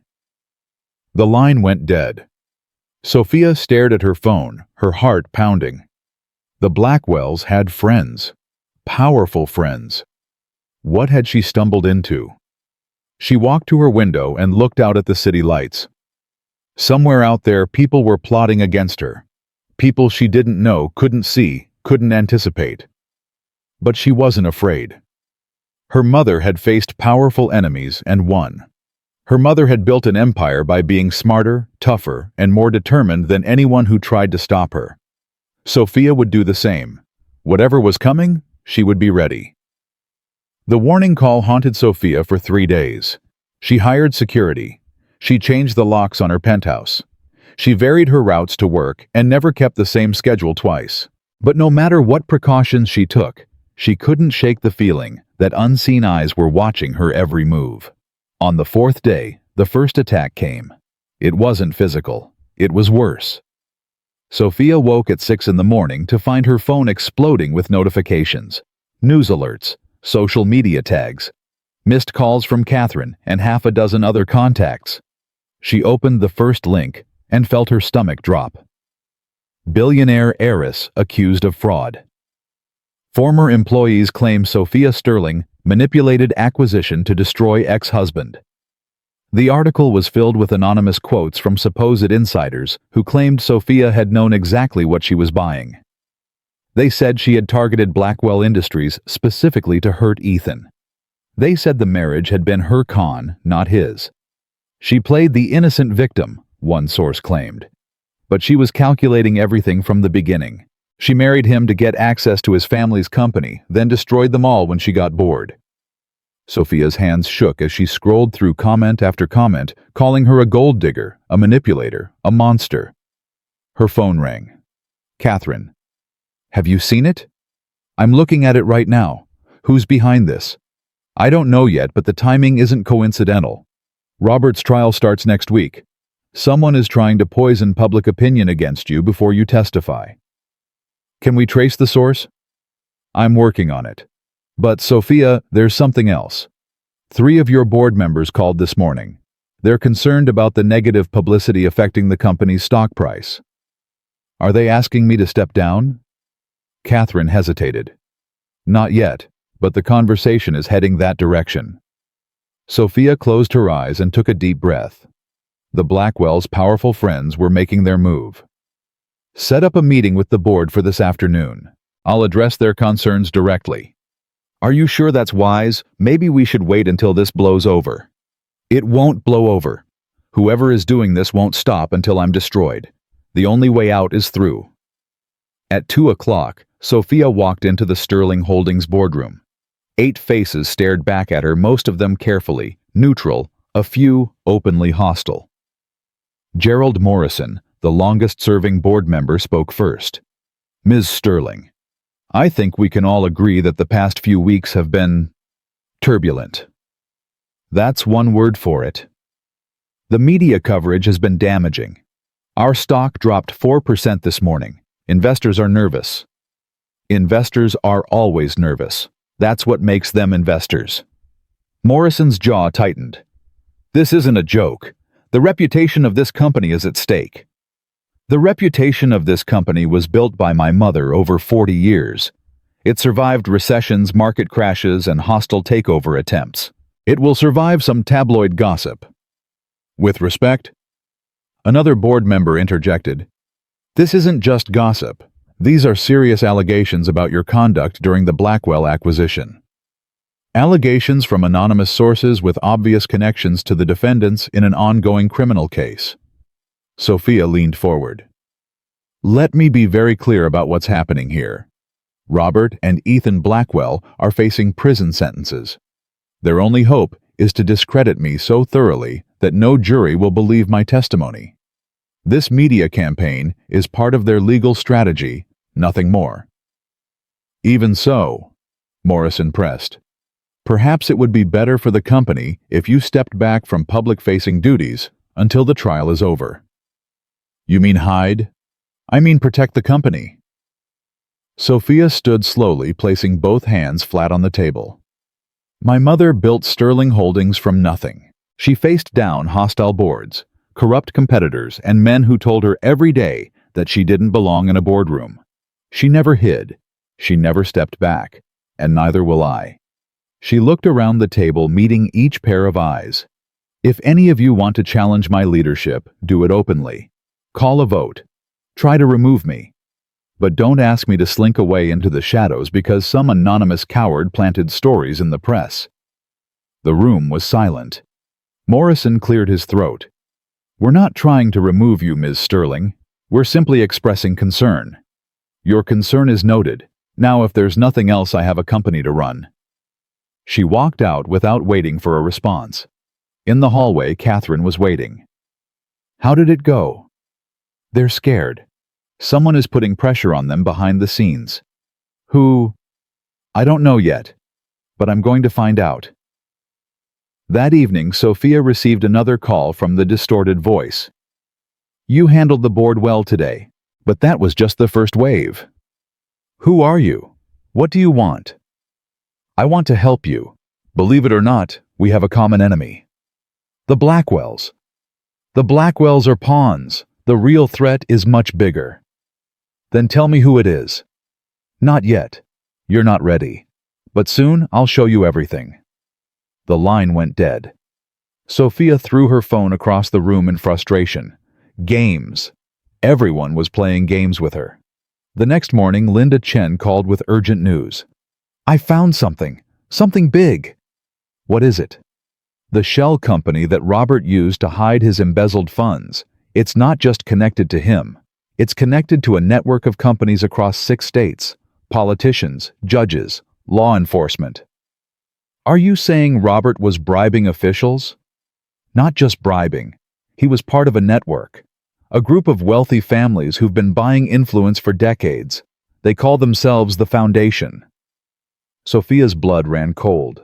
How high does this go? Higher than you want to know. I'm sending you the files now, but Sophia, be careful. These people have made problems disappear before. They won't hesitate to do it again. The files arrived within the hour. Sophia spent the entire day reading through them, her horror growing with each page. The Foundation wasn't just a collection of corrupt businessmen. It was a shadow organization that had infiltrated every level of government and industry. They controlled judges who dismissed cases against their members. They owned politicians who passed laws protecting their interests. They employed fixers who eliminated witnesses and buried evidence. And Robert Blackwell had been a member for over 20 years. Sophia finally understood why Ethan's father had been so confident, so arrogant, so certain he would never face consequences. He had believed his powerful friends would protect him. But Sophia had moved too fast. She had exposed too much too quickly. And now the Foundation was scrambling to contain the damage. The media attacks, the pressure on her board, the threatening phone calls. It all made sense now. They weren't trying to save Robert. They were trying to protect themselves. At midnight, her security team reported an attempted break-in at the Sterling Holdings offices. Someone had tried to access the server room where the company kept its most sensitive files. They hadn't gotten in, but the message was clear. The Foundation was coming for her. 2 days before Robert's trial began, Sophia received an unexpected visitor. Patricia Blackwell, Ethan's mother, appeared in the lobby of Sterling Holdings at 9 a.m. asking to speak with her daughter-in-law. Sophia almost refused. But curiosity won out over caution.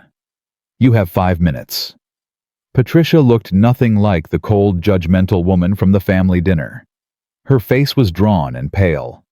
Her hands trembled as she clutched her designer handbag. She had aged a decade in the past month. I know you hate me, Patricia began. I know I deserve it. I sat at that table and watched my son say terrible things to you, and I did nothing. Yes, you did nothing. I've done nothing my entire marriage. 40 years of watching Robert destroy people, and I never said a word. I told myself it wasn't my business. I told myself I didn't understand the complicated world of men and money. I told myself staying quiet was the same as being innocent. Her voice cracked. But it wasn't. I see that now. Silence isn't innocence. It's complicity. Sophia said nothing, waiting. I came here to warn you, Patricia continued. Robert has been making calls from jail. To people I've never heard of. People who terrify me just from the way he talks about them. The Foundation. Patricia's eyes widened. You know about them. I'm learning. Then you know how dangerous they are. They won't let Robert go to prison, Sophia. He knows too much about them. Either they'll find a way to free him or they'll... She couldn't finish the sentence. They'll kill him, Sophia said flatly. Yes. Patricia's voice dropped to a whisper. And anyone else who might testify against him. That includes you. Is that why you came to warn me that I'm in danger? Partly. But also to give you something. Patricia reached into her bag and pulled out a small leather journal. Robert kept records. Names, dates, amounts, everything. He thought it was insurance, something he could use if the Foundation ever turned on him. She placed the journal on the desk between them. I found it hidden in his study after the arrest. I've been trying to decide what to do with it for days. And I realized the only person who might actually use it to bring them down is you. Sophia picked up the journal and opened it. Pages of handwritten notes in Robert's neat script. Names she recognized from the news. dates going back decades, dollar amounts that made her head spin. This could destroy dozens of powerful people. I know. Why are you giving it to me? Robert is your husband. Patricia's eyes filled with tears. Because I have a grandson. Ethan's older brother has a son 8 years old. The sweetest boy you've ever met. And I realize that if I stay silent again, if I let these people win again, that little boy will grow up in a world where monsters like Robert and his friends control everything. She wiped her eyes. I can't change the past. I can't undo 40 years of cowardice. But I can make a different choice now. I can finally do the right thing, even if it's too late to matter. Sophia looked at the woman who had watched her be humiliated without saying a word. The woman who had made snide comments about her weight. The woman who had welcomed Victoria into her home while knowing about the affair. She should have hated her. Part of her still did, but another part recognized something else. A woman waking up from a lifetime of complicity. A woman choosing courage for the first time in her life. Thank you, Sophia said quietly. This will matter. I promise you that. Patricia nodded and stood to leave. At the door she paused. For what it's worth, I'm sorry. About everything. About the dinner.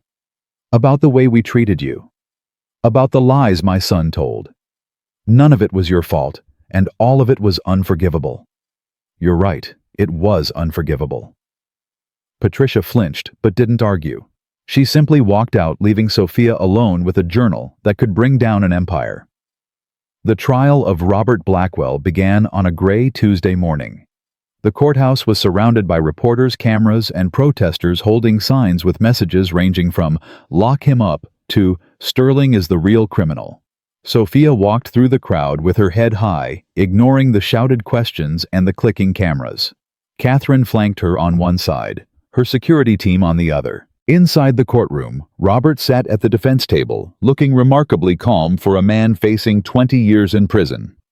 His lawyers shuffled papers and whispered among themselves. The jury box was filled with 12 ordinary citizens who had no idea they were about to hear testimony that could shake the foundations of American power. Sophia took her seat in the gallery and waited. The prosecution's opening statement laid out the embezzlement case in clear, damning terms. $4 million stolen over 3 years. Shell companies. Fake invoices. A systematic looting of a family business while employees lost their jobs and investors lost their savings. Robert's defense attorney countered with the strategy Sophia had expected. His client was a victim of a vindictive ex-daughter-in-law who had manufactured evidence to destroy him. The acquisition of Blackwell Industries had been a targeted attack, not a business decision. Sophia Sterling was the real criminal here. It was a bold approach, and Sophia could see some of the jurors responding to it. The media campaign had done its work. Seeds of doubt had been planted. On the second day she was called to testify. She walked to the witness stand with steady steps, placed her hand on the Bible, and swore to tell the truth. The prosecutor guided her through the basic facts. Her marriage to Ethan. The acquisition of Blackwell Industries. Her discovery of the financial irregularities. Then came the cross-examination. Robert's attorney, a silver-haired man named Charles Whitmore, approached her with a predator's smile. Ms. Sterling, isn't it true that you kept your wealth hidden from your husband throughout your entire marriage? Yes. And isn't it true that you used a coded system to disguise the companies you were acquiring specifically to prevent anyone from knowing what you were buying? My mother established that system decades ago to protect our privacy. It wasn't designed to deceive anyone. But it did deceive your husband, didn't it? He had no idea you were buying his family's company. That's correct. So you admit that you deliberately kept him in the dark about a business decision that would affect his entire family. Sophia met Whitmore's eyes calmly. I admit that I followed standard acquisition protocols that had been in place for 30 years. I did not know the identity of the company I was purchasing until after the papers were signed. That's very convenient. It's the truth. Whitmore changed tactics. Ms. Sterling, on the night before the acquisition was finalized, where were you? At a family dinner at the Blackwell estate. And what happened at that dinner? My husband publicly insulted me in front of his entire family. He insulted you. And then the very next morning you revealed yourself as the new owner of his family's company. Quite a coincidence. It wasn't a coincidence. His behavior that night convinced me to stop hiding who I was. So you admit that your decision to reveal yourself was motivated by personal anger, not business considerations. I admit that his cruelty gave me the courage to stop pretending to be something I wasn't. Or perhaps it gave you the motivation to exact revenge on a man who had hurt your feelings. Sophia leaned forward slightly. Mr. Whitmore, your client and his father stole $4 million from their own company. They bribed officials, created fraudulent documents, and destroyed people's lives to cover their crimes. I didn't manufacture any of that. I simply stopped looking the other way. The courtroom stirred. Whitmore's smile faltered. No further questions. The prosecutor stood for redirect. Ms. Sterling, did you have any knowledge of the defendant's illegal activities before you acquired Blackwell Industries? No. Did you acquire the company with the intention of harming your husband or his family? No. I acquired it because my investment team identified it as an undervalued asset with strong fundamentals. And when did you discover the embezzlement? During the post-acquisition audit approximately 1 week after the purchase was finalized. What did you do when you discovered it? I reported it to the authorities immediately. Thank you. No further questions. Sophia stepped down from the witness stand. As she walked past the defense table, Robert caught her eye. This isn't over, he mouthed silently. She didn't respond. The trial continued for 2 more weeks. Witness after witness took the stand, building a mountain of evidence against Robert Blackwell. Bank records, email chains, testimony from former employees who had been pressured to stay quiet. Linda Chen testified about the accountant who had been killed in a hit-and-run. The prosecution couldn't prove Robert had ordered the death, but the implication hung heavy in the courtroom air. And then on the final day of testimony, Sophia delivered her killing blow. She provided Robert's journal to the prosecution. The reaction was immediate and explosive. Defense attorneys demanded a mistrial. Robert screamed at his lawyers. The judge called a recess to review the new evidence. When court resumed, the prosecutor read selected entries into the record. Names of judges who had dismissed cases against Foundation members, politicians who had received payments in exchange for favorable legislation, law enforcement officials who had buried investigations. The courtroom erupted. Reporters rushed for the exits, desperate to break the story.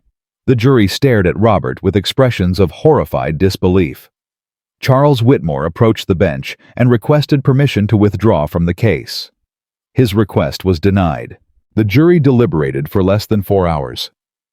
Guilty on all counts. Robert Blackwell was sentenced to 25 years in federal prison with no possibility of parole. As the bailiffs led him away in handcuffs, he turned to look at Sophia one final time. His face was no longer arrogant or confident. It was the face of a broken man who had finally been held accountable for a lifetime of crimes. You destroyed everything, he said, his voice barely audible. No, Sophia replied calmly. You destroyed yourselves. I just made sure everyone could see it. The doors closed behind him. It was over. 3 days after the verdict, Sophia received one final call from the distorted voice. Congratulations. You did what no one else could. You brought down a member of the Foundation. Who are you? Someone who's been fighting them for a very long time. Someone who finally has hope that they can be defeated. What happens now? Now the real work begins. Robert was just one piece of a much larger puzzle. There are dozens more like him hiding in plain sight, controlling the levers of power. Are you asking me to help bring them down? I'm asking you to consider it. Your mother tried once years ago. She got close, but she ran out of time. Sophia's heart stopped. My mother knew about the Foundation. She was gathering evidence against them when she got sick. The cancer stopped her before she could finish what she started. Tears stung Sophia's eyes. She never told me. She was protecting you. She knew how dangerous they were. She didn't want you to become a target. But I'm a target now anyway. Yes, you are. The question is what you're going to do about it. Sophia thought about her mother, about the empire Eleanor had built, about the justice she had never gotten to see. Send me everything you have, she said. I'll finish what she started. The line went silent for a moment. Welcome to the fight, Ms. Sterling. Your mother would be proud. The call ended. Sophia stood at her window looking out at the Manhattan skyline. Somewhere in those towers, members of the Foundation were planning their next move. Somewhere powerful men were calculating how to silence her before she could expose them. They had no idea who they were dealing with. She was Eleanor Sterling's daughter. She had survived a marriage built on lies. She had brought down an empire of corruption, and she was just getting started. Her phone buzzed with a text from an unknown number. The first file is on its way. Happy hunting. Sophia smiled grimly and began to read. The files arrived in waves over the following weeks. Names, dates, bank transactions, photographs of powerful men shaking hands at private gatherings, evidence of corruption so vast that Sophia sometimes had to stop reading just to catch her breath. The Foundation had its fingers in everything. Energy companies, pharmaceutical giants, media conglomerates, defense contractors. They didn't just influence American business, they controlled it. And now Sophia was building the case that would bring them all down. She worked 18-hour days, barely sleeping, barely eating. Catherine begged her to slow down. Her security team warned her that she was making herself vulnerable. But Sophia couldn't stop. Every document she read revealed another crime. Every name she uncovered led to 10 more. Her mother had started this fight. Sophia would finish it. 6 weeks after Robert's conviction, she received a call that changed everything. Ms. Sterling, this is Agent Marcus Webb with the FBI. We need to meet. Regarding what? Regarding the evidence you've been compiling against certain influential individuals. We've been monitoring your activities, and we believe we can help each other. Sophia's grip tightened on her phone. How do I know this isn't a trap? Some of your colleagues are in the Foundation's pocket.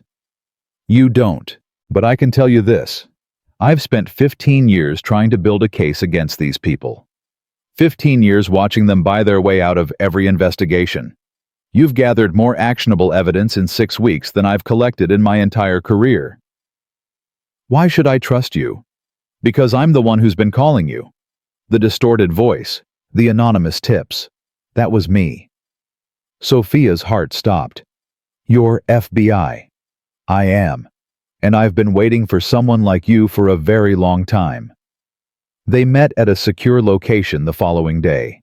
Agent Webb was younger than Sophia expected, late 30s, with tired eyes that spoke of years of frustration and defeat. He spread his own files across the table beside hers. The Foundation has been operating since the 1970s, he explained. Originally, they were just a group of wealthy businessmen who pooled resources to influence local politics. But over time, they grew. They became more organized, more ruthless. How many members are there? At least 40 core members with hundreds of associates and employees. They control approximately $200 billion in combined assets. Sophia let that number sink in. 200 billion. Enough to buy almost anything. Anyone. Why haven't you arrested them? Because every time we get close, evidence disappears. Witnesses recant or die. Judges dismiss cases on technicalities. They've built a system that protects itself. Then how do we break it? Webb leaned forward. By hitting them all at once. We've been building RICO cases against individual members, but it's not enough. We need to expose the entire network simultaneously before they have time to destroy evidence or eliminate witnesses. That's why you've been feeding me information. Yes, you're outside the system. You can't be bought or threatened. And you have something I don't have. The public's attention. Sophia understood immediately. You want me to release everything publicly while you execute arrest warrants? Exactly. A coordinated strike. Media exposure and criminal prosecution happening simultaneously. They won't be able to suppress both. When? 3 weeks. That gives us time to finalize the warrants and coordinate with trustworthy prosecutors across multiple jurisdictions. Sophia nodded slowly. I'll be ready. She spent the next 3 weeks preparing. She hired additional security. She moved her most sensitive files to encrypted servers in multiple countries. She reached out to journalists she trusted, feeding them pieces of the story without revealing the full picture. And she tried not to think about what would happen if they failed.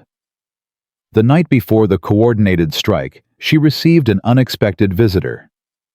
Ethan stood in the lobby of her building looking thinner and older than she had ever seen him. His suit hung loose on his frame.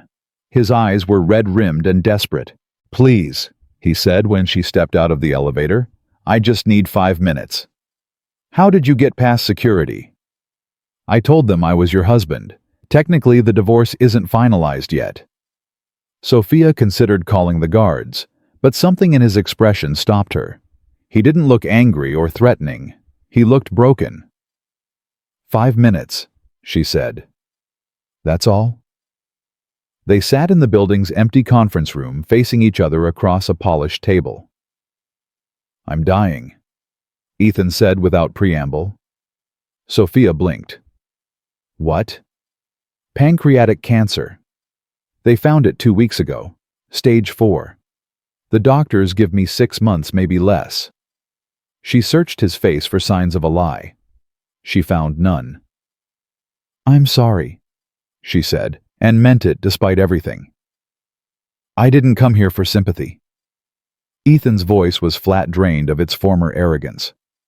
I came here to apologize, really apologize, not because I'm trying to get something from you, but because I'm running out of time and I don't want to die with this weight on my soul. Sophia said nothing, waiting. Everything my father told me about your mother was a lie. I know that now. She didn't steal from him. She saved him from prison, and he repaid her by spending 30 years planning to destroy her daughter. Ethan's hands trembled on the table. I knew it was wrong. Even while I was doing it, I knew. But I convinced myself that you were just a rich girl who deserved to be taken down a peg. I told myself you had it too easy, that you needed to understand what the real world was like. You thought humiliating me was doing me a favor. I thought a lot of stupid things. I thought I was clever. I thought I was in control. I thought I could walk away whenever I wanted and find someone better. He laughed bitterly. Instead, I ended up in jail, dying of cancer with nothing and no one. What about Victoria? She visited me once in prison, told me she never loved me, said I was just a means to an end, and a disappointing one at that. He shook his head. Turns out, I wasn't the only one running a con. Sophia felt something shift in her chest. Not forgiveness. Not yet. Maybe not ever, but something close to pity. Why are you really here, Ethan? He met her eyes. Because I have information. Information about the foundation that my father never wrote down. Things he told me in person, names he only whispered, plans they discussed in private. You want to make a deal? No. I don't want anything from you. I just want to do one good thing before I die. One thing that might balance out some of the terrible things I've done. He pulled out a voice recorder and placed it on the table. I recorded everything I know. Names, locations, account numbers, safe houses. Everything my father told me over 20 years of grooming me to take his place in the organization. Sophia stared at the recorder. Why didn't you give this to the FBI? Because I don't trust them. Half of them are compromised, but I trust you. He pushed the recorder toward her. You're the only person who ever really wanted to do the right thing, even when it cost you everything, even when it would have been easier to stay hidden. That's not why I did any of this. I know. You did it because he hurt you, because we all hurt you. But the result is the same. You're bringing down an empire of corruption that's existed for 50 years. That matters, Sophia. That matters more than anything I've ever done in my pathetic life." He stood slowly, wincing with pain she hadn't noticed before. "I'm going back to prison tomorrow. My appeal was denied. I'll probably die in a cell somewhere, and honestly, I deserve it. But I wanted you to know that somewhere along the way, despite everything, I did love you. Not enough to be honest. Not enough to be faithful. Not enough to be the man you deserved. But I loved you, and I'm sorry I wasted it." He walked toward the door. "Ethan." He stopped, but didn't turn around. "Thank you for this." She touched the recorder. "It won't make up for what you did, but it matters." He nodded once, then left without another word. Sophia sat alone in the conference room for a long time, the weight of the recorder pressing against her palm. Then she called Agent Webb. "I have something new. Something big." "How big?" "Big enough to bring down every remaining member of the Foundation." The coordinated strike launched at 6 in the morning on a Tuesday. FBI agents simultaneously executed arrest warrants in 14 states. News outlets began broadcasting stories about the Foundation's crimes, complete with documents and photographs that Sophia had provided. Social media exploded with reactions. By noon, 27 members of the Foundation were in custody. By evening, the number had risen to 34. By midnight, the organization that had controlled American power for 50 years was in ruins. Sophia watched the coverage from her office, surrounded by her security team and Catherine Moore. Every few minutes, another breaking news alert would flash across the screen. Another arrest, another resignation, another powerful man being led away in handcuffs. "You did it," Catherine said softly. "Your mother would be so proud. We did it. All of us. Everyone who refused to stay silent." Her phone buzzed with a text from Agent Webb. "Final count: 41 arrests. 0 escapes. The Foundation is finished." Sophia set down her phone and let herself breathe for the first time in months. It was over. Really, truly over. The weeks that followed were a blur of interviews, testimonies, and legal proceedings. Sophia testified before Congress about corporate corruption. She spoke at universities about the importance of transparency. She established a foundation in her mother's name to support whistleblowers and investigative journalists. The media called her a hero. She didn't feel like one. She felt like a woman who had simply refused to look away when looking away would have been easier. 3 months after the coordinated strike, she received word that Ethan had died in prison. The cancer had been more aggressive than the doctors predicted. He passed quietly in the medical wing alone except for a prison chaplain. Sophia didn't attend the funeral. She couldn't forgive him, not completely, not yet. But she found herself crying anyway, mourning not the man he had become, but the man he might have been if different choices had been made. She had the recorder he gave her converted to a digital file. She listened to it once, making sure all the information had been transmitted to the authorities. Then she deleted it. Some things were better left in the past. On the anniversary of her mother's death, Sophia visited Eleanor's grave for the first time in years. She knelt on the grass and pressed her hand against the cool marble headstone. "I finished what you started, Mom. The Foundation is gone. Robert is in prison. The corruption you spent your life fighting has finally been exposed." She paused, her throat tight with emotion. "I wish you could have seen it. I wish you could have been there when they led them all away in handcuffs. You deserved that victory more than anyone." A gentle wind stirred the grass around her. "I understand now why you taught me to hide. Why you made me promise to live simply. You were trying to protect me from the people who would have used me to get to you. You knew they would come eventually. You knew I would have to fight." She stood slowly, brushing dirt from her knees. "But you also knew I could win. You raised me to be strong enough to survive anything, smart enough to see through any deception, brave enough to stand up when everyone else sat down." She touched the headstone one final time. "I'm not hiding anymore, Mom. I'm living the life you built for me, and I'm going to make sure it matters." She walked away from the grave with her head held high. 6 months later, Sophia stood at a podium in the grand ballroom of the Sterling Foundation's new headquarters. 500 people filled the room, including journalists, activists, business leaders, and politicians who had proven themselves worthy of trust. 1 year ago, she began, I was a woman living in hiding. I had convinced myself that staying small was the same as staying safe. I believed that if I kept my head down and my expectations low, I could avoid the pain that comes with being seen. She paused, looking out at the assembled faces. I was wrong. Hiding didn't protect me. It just delayed the inevitable. The truth has a way of coming out whether we're ready for it or not.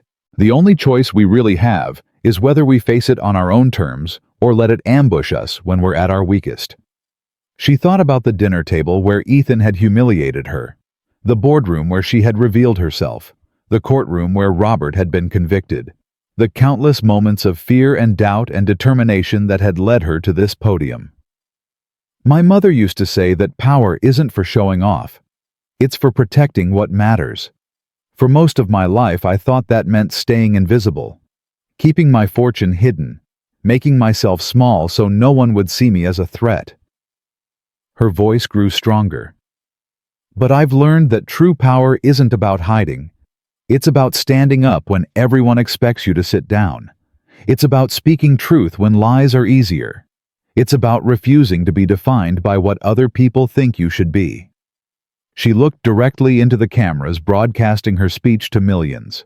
To everyone watching who has ever been told they weren't enough. To everyone who has been mocked for their body, their background, their choices. To everyone who has been underestimated by people who couldn't see past their own prejudices. She leaned into the microphone. You are enough. You have always been enough. And the people who tried to make you feel small were never measuring you accurately. They were measuring their own insecurities and projecting them onto you. Applause rippled through the room. The Sterling Foundation exists to amplify voices that have been silenced, to protect people who have been targeted for telling the truth, to ensure that the kind of corruption my mother fought against can never take root again. She raised her chin. We will not hide. We will not be silent. We will not shrink ourselves to make others comfortable. Because the world doesn't change when good people stay invisible. It changes when they stand up and refuse to be ignored. The room erupted in applause.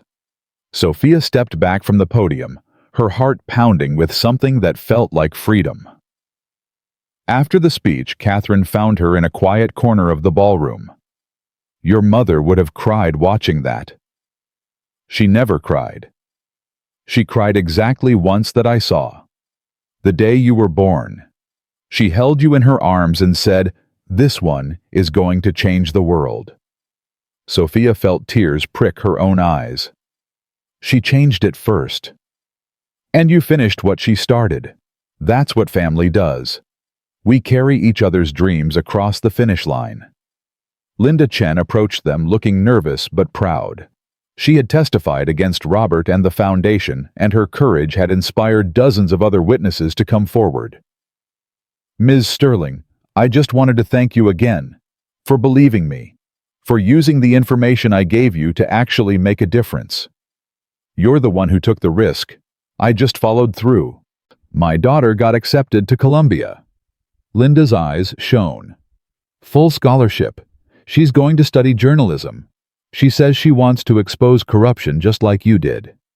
Sophia smiled. Tell her to call me if she ever needs a mentor. I will. Thank you. For everything. As Linda walked away, Sophia noticed Patricia Blackwell standing near the exit. Robert's wife had aged another decade since the trial. Her once perfect appearance was now softened by grief and acceptance. Sophia walked over to her. I didn't expect to see you here. I wasn't sure I should come, Patricia admitted. After everything my family did to you, I'm not sure I have the right to celebrate your success. You gave me the journal. Without that, the foundation might still be operating. It doesn't make up for 40 years of silence. No, it doesn't. But it's a start. Patricia nodded slowly. My grandson asks about you sometimes. He saw you on the news. He thinks you're a superhero. I'm not a superhero. I'm just someone who got tired of being invisible.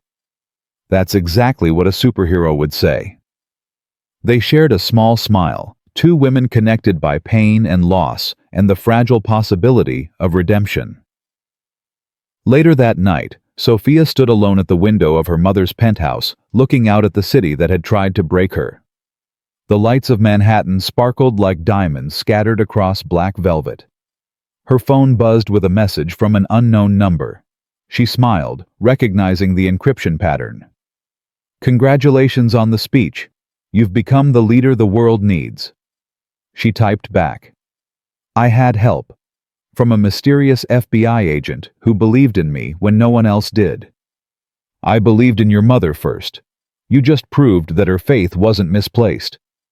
What now? The foundation is gone. The corruption is exposed. What do you fight when the battle is over?" Agent Webb's response came quickly. "The battle is never over. There will always be people who abuse power. The best we can do is make sure there are always people willing to stop them." Is that your way of asking if I'll keep fighting? It's my way of saying I hope you will. The world needs more people like you, Sophia Sterling. She set down her phone and turned back to the window. 1 year ago, she had been a woman living in shadow, married to a man who despised her, hiding a fortune she was afraid to use.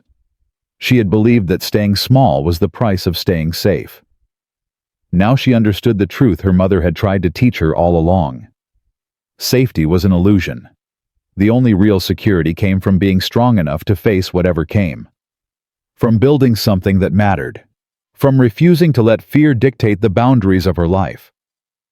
She thought about Ethan dying alone in a prison cell, consumed by the consequences of his own cruelty. She thought about Robert spending the rest of his life behind bars, his empire of corruption reduced to ashes.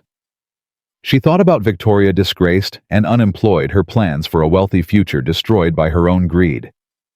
They had all underestimated her. They had looked at her soft body, her quiet voice, her simple clothes, and seen weakness. They had assumed that kindness meant stupidity, that patience meant passivity, that silence meant submission. They had been wrong. Sophia Sterling was not the woman they thought she was. She was not the doormat, not the victim, not the fool. She was Eleanor Sterling's daughter. She was a billionaire who had chosen to live simply. She was a wife who had endured years of abuse and emerged stronger. She was a warrior who had brought down an empire without raising her voice. And she was just getting started. The city lights glittered below her, full of people living their lives, fighting their battles, struggling to find their own paths to strength. Tomorrow she would return to work. She would continue building the foundation her mother had dreamed of. She would mentor young women who needed someone to believe in them. She would stand up for people who had no one else in their corner. But tonight, she would simply breathe. She would let herself feel the weight of everything she had survived and everything she had become. She pressed her hand against the cool glass of the window. "I did it, Mom," she whispered. "I finally stopped hiding. I finally became who you always knew I could be." Somewhere in the distance, a siren wailed. The city continued its endless rhythm, indifferent to the woman standing alone in a penthouse, transformed by pain into something unbreakable. Sophia Sterling smiled and let the tears fall freely down her cheeks. Not tears of sadness. Tears of victory. She had been called worthless. She had been called a burden. She had been called a poor fat pig by a man who thought he owned her. But she had proven them all wrong. Not by becoming someone different, not by changing her body, or her voice, or her gentle heart, but by finally, completely, unapologetically becoming herself. And that self was magnificent. The quiet ones, she had learned, were never as weak as they appeared. They were simply waiting for the right moment to show the world their strength. And when that moment came, nothing could stand in their way.